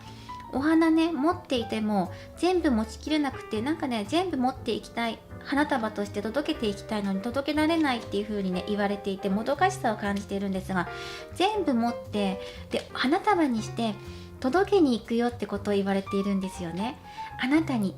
向かっていきたいのがちゃんと確実に形になってとか、行動にちゃんと現れて、思いだけじゃなくてね、ちゃんと形としてあなたとお相手が結びついていくよってことがもうここで言われているんですよ。多分お相手の方からあなたの方で向かってくると思います。もうね積極的なんですよね、お相手が見ていても。いつも積極的、いつもあなた様のことを助けてくれたんじゃないかなっていうふうに思ってます。お相手がねサポートに入ってくれる、いつもあなたに尽くしてくれるとか、何でもねデートに行ってもお相手ロマンチックな場所を選んでくれます。そしてあなたを喜ばせたいっていうふうな思いが溢れ返っています。今現在でもあなたの助けになれることだったら何でもしたいっていう風な気持ちも入ってきますし、もう何だったら自分から手を差し伸べてあなたにね今すぐにでもこの思いを届けに行きたいとか、今自分がね思っていること、思い続けているこの気持ちをもう形としてあなたにねプレゼントしに行きたいってことを言ってるし、あなたも掴み取っているんですよね。ちゃんとあなたの願い、つかみ取っています。そして自分の土台もしっかり固まっています。今悩んでいること、もし状況とか環境のことで悩んでいるのであれば、それがもうすでにここで解消されています。はい。なので、もうここはもう未来がもう明るいということで、はい。どうしましょうはい。ってことなんですが、ここでアドバイスをもらっていきましょう。2人がまた再びこのように、あなた様の環境っていうのがかなり入ってくるんですよね。もしかしたら体調とかそういうことも言ってるかもしれないんですが、今もどかしさを感じているような現状があったとして、また過去のように2人が思い合ってとか、またね、周りからもね、よかったねとか言われたりとか、あなたのご両親とかお相手のご両親からも祝福されたりとか、そのような感じになるまでに大体どれくらいの時期なのかっていうのを見ていきましょう。はい、こちらからもらっていきます。4です。4、4週間後、約1ヶ月ちょっと、もしくは4のつく日とか、そうですね、なんか確実になんか進んでいくっていう感じ、ものにしていくっていう感じがするので、そんなに4時間とか4日とかそんなにそこまで早くないとは思うんですが、確実に進んでいく、掴み取っていく、そして少しずつ歩んでいって、もう最後はがっつり掴むよってこと言われてるので、なので4週間後もしくは4ヶ月後ぐらいかなとは思いますが、お相手がね、多分ね、あなたにこれね、プレゼントカードなんですね。やっぱりプレゼントを持ってきてくれるんじゃないかなって。それは目に見える形の、例えば宝石とか花束みたいなものじゃないかもしれないけど、例えばあなたにとって嬉しい言葉をかけてくれるとか、今ね、復縁で望んでみてらっしゃるので、もうそのまま言葉の通りもね、復縁しようっていう言葉をもらえるとか、もうあなたのために用意してきましたよっていう風にお相手が見せてくれているので、このような形でお相手が見せてきてくれるのかもしれません。お相手の気持ちを見せてくれるとか、形となって目に見えるようにして現れてくる、連絡が来るとか、もうそのままね、もう本当に花束持ってやってくるかのようにロマンチックなお相手なので、そしてお二人の間っていうのは、もう不安とかあったらそれを一つ一つ取り除いていきたいよねっていうのをお相手とあなたもそれぞれ求めています。そしてどちらかというとときめきもあるんですが、安心感も同時にあるんですよね。すごく贅沢、羨ましいってぐらいなんですが、ときめきも与えてくれるお相手だけど、それの他にあなたに安心感とか安定ももたらしてくれるお相手でもあるんですよね。とても豊かなお相手なんですよ。気持ちの面でも、そして物質的な面でも豊かなお相手です。このお相手とまた再び縁がまたね、巡ってくるっていう風にもう未来のカードで出てしまっているんですね。出てしまってるって言ったらなんかね、しまっているって言ったらなんか違うかもしれない。もう出ちゃってるんですよ。はっきりと。はいなので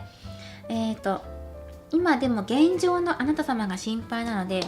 現状のところ、お相手とあなた様のところを少しだけ深掘りさせてください。お相手はもどかしいとかね、なんかね、届かない、悔しいなとか、頑張ってるんだけどっていうね、感じがするんですね。あなた様を心配しています。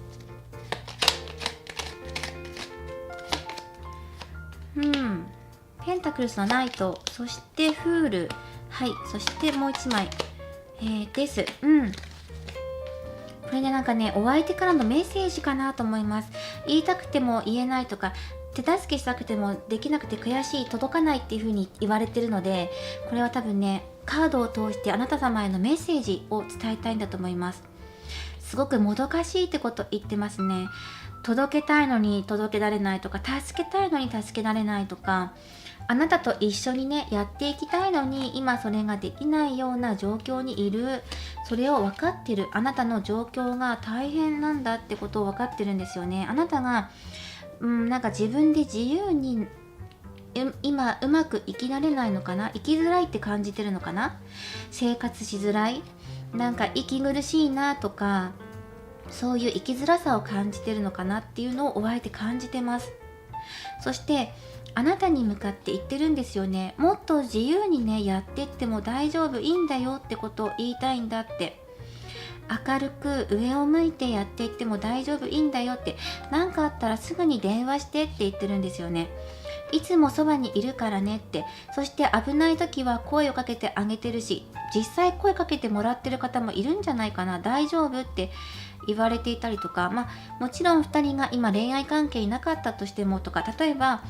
今距離があったとしても一声ね大丈夫ってあったりとか、実際そう思っているとか、思っていても今形になって出てこないって言ってるので、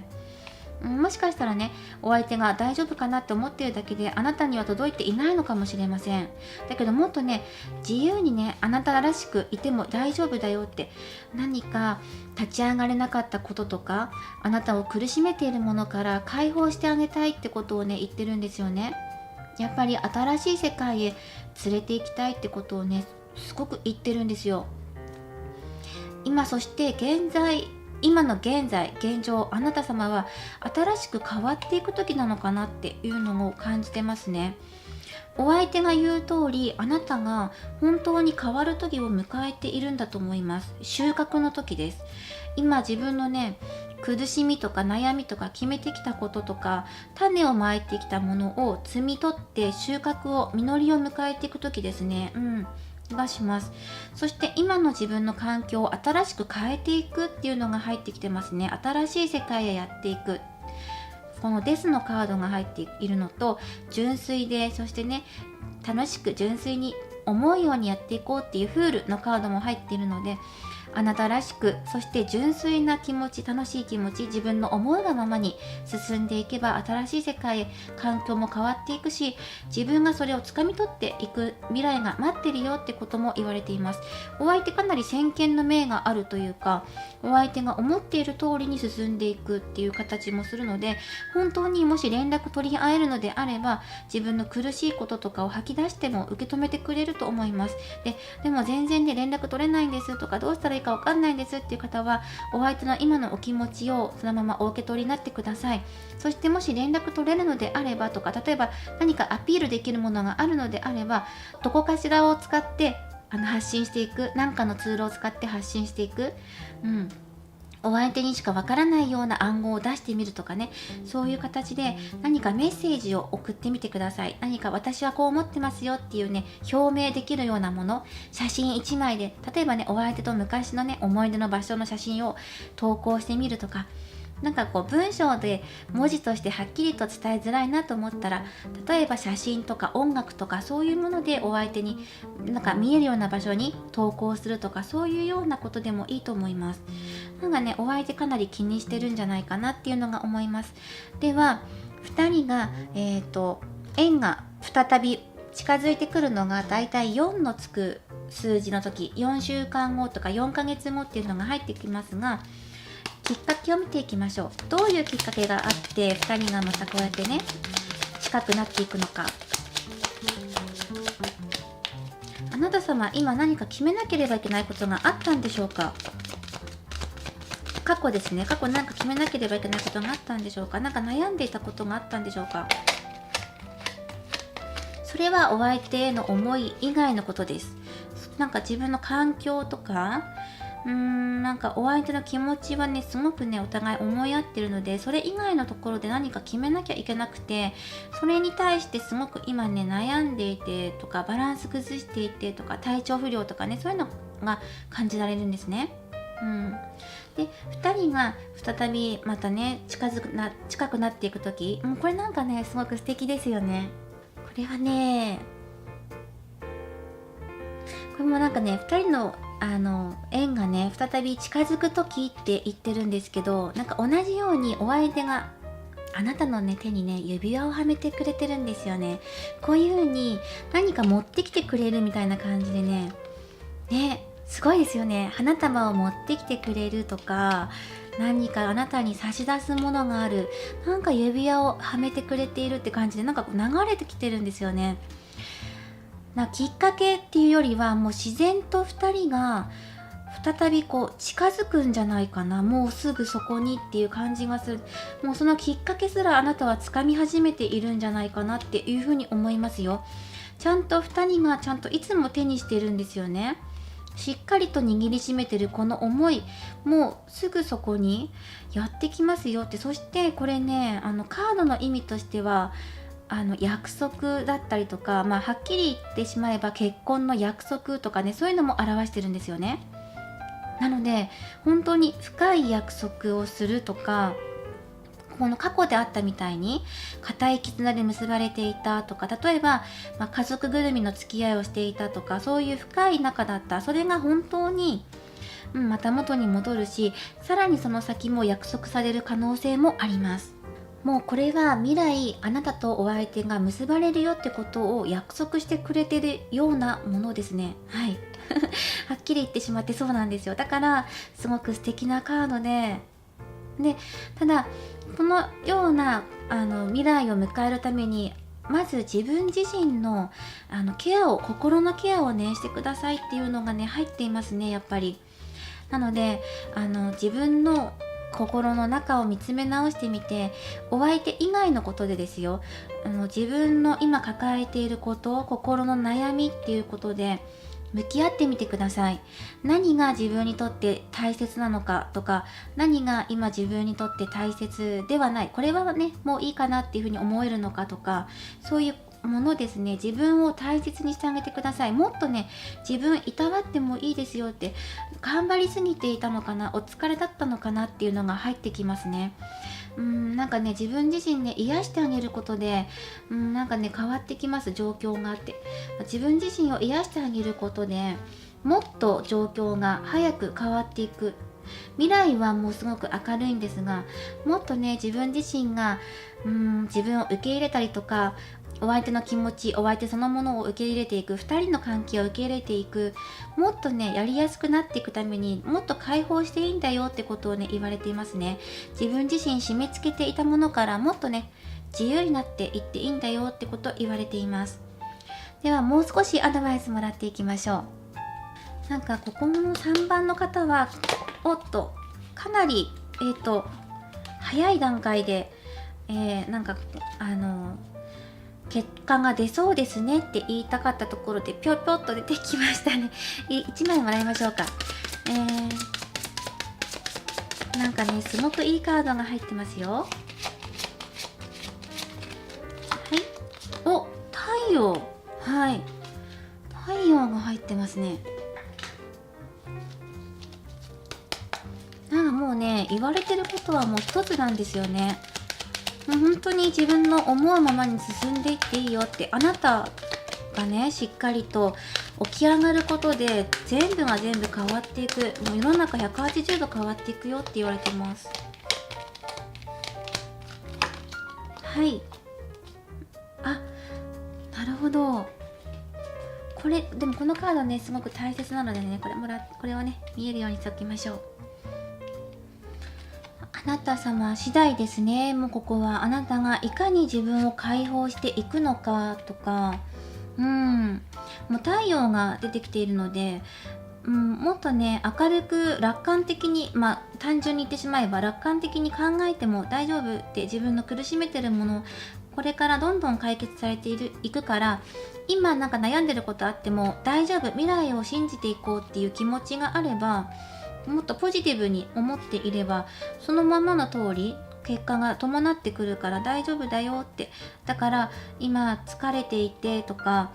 立ち上がれない気持ち起こしていこう、大丈夫大丈夫っていう風に言われています。背中を押してくれてますね。とっても。そして純粋な気持ちとか純粋なお相手の愛を感じることが間もなくやってくるしって。29、30、31？ お、なんと今気づきました。なんと結構ね番号がねつながっているんですよね。その他のカードもそうだったんですけど、今ここのアドバイスでこうやって3枚ともこう並びで出てくるって、だからとてもなんかねすごいですよ。これかなり強いこと言ってます。関連性のあること言ってます。あなたが純粋な気持ちを受け取る、自分の気持ち、純粋な気持ち、お相手の純粋な愛、自分の本当に好きなこととかを思い描いてください。叶っていきますからねって。そしてもっとね、自分自身をね、解放してあげてください。自分の本当の気持ちに気づいてください。あなたを苦しめていたものに気づいてください。そう言われています。そのように感じますね。そうすることでもっとね、心がね、軽くなるし明るくなっていきますよって言われています。掴みそうで掴めなかったものが掴めるようになってくる。あなたの中の心のバランスがうまく取れるようになっていく。そのために必要なことをやっておくといいよって言われていることは、まずあなたが朝日を浴びること、そしてあとはできるんだったら朝お風呂に浸かるとかね、身近なところで言えばそうですが、あとは少しお休みの日に遠出して午前中のうちに、もしくは昼下がりぐらいですかね、お昼からお昼過ぎくらいの間ぐらいの時間がいいですかね、もしくは朝かぐらいの間に、自然に触れる場所に行ってみてください。自然と触れ合えるような場所です。できれば水が少し湧き出ているような場所がいいです。だけど決して無理はしないでくださいね。安全な場所で、例えばそういう場所が近くになくてっていう方は、こういう画像でもいいです。なんか木と森と、例えばちょっとした柔らかな滝、水の流れ、せせらぎとか、そういう川の流れの音を聞くとか、こういう画像とか動画を見るとか、こういうことを取り入れてみてください。あとは光を感じるようなこともやってみてください。できれば優しい光がいいです。ギラギラと燃えるような太陽の光っていうよりは、優しく降り注いでくるような午後の光っていうような感じもするんですね。昼下がりとかそういうイメージがあるので、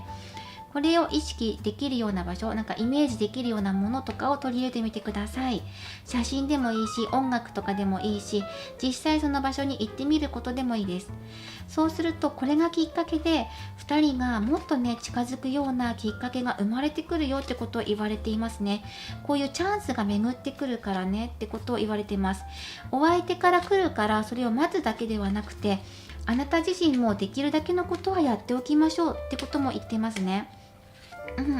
ただ待ってるだけでも確かにお相手与えてくれるので、迎えに来てくれるので、もう王子様なんですよ、お姫様なんですよ、素晴らしいんですよ。来てくれるので嬉しいんですが、でもあなた自身もやれることとかやって成長できるところは成長しておこう、解きほぐしていけるものは解きほぐしていこうっていうふうに言われているので、自分で不自由さを感じているものから今自分自身解き放っていってあげてください。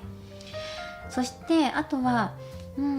そうですね、やっぱり自由をね、表しているカードでもあるので、あなたの今一番大切にしているものは何ですか？これから大事にしていきたいって思うものは何ですか？っていうことをね、言われています。自分の好きなもの何ですかって、自分の好きを追い求めて自由に歩んでいこうっていうのがアドバイスのメッセージとして入っています。好きなものを好きなように追いかけてもいいんです。何にも縛られるものはありません。あなたを縛り付けるものは何にもないんです。自分の思うように好きなように生きてもいいですし、好きな方向へ向かっていってもいいんです。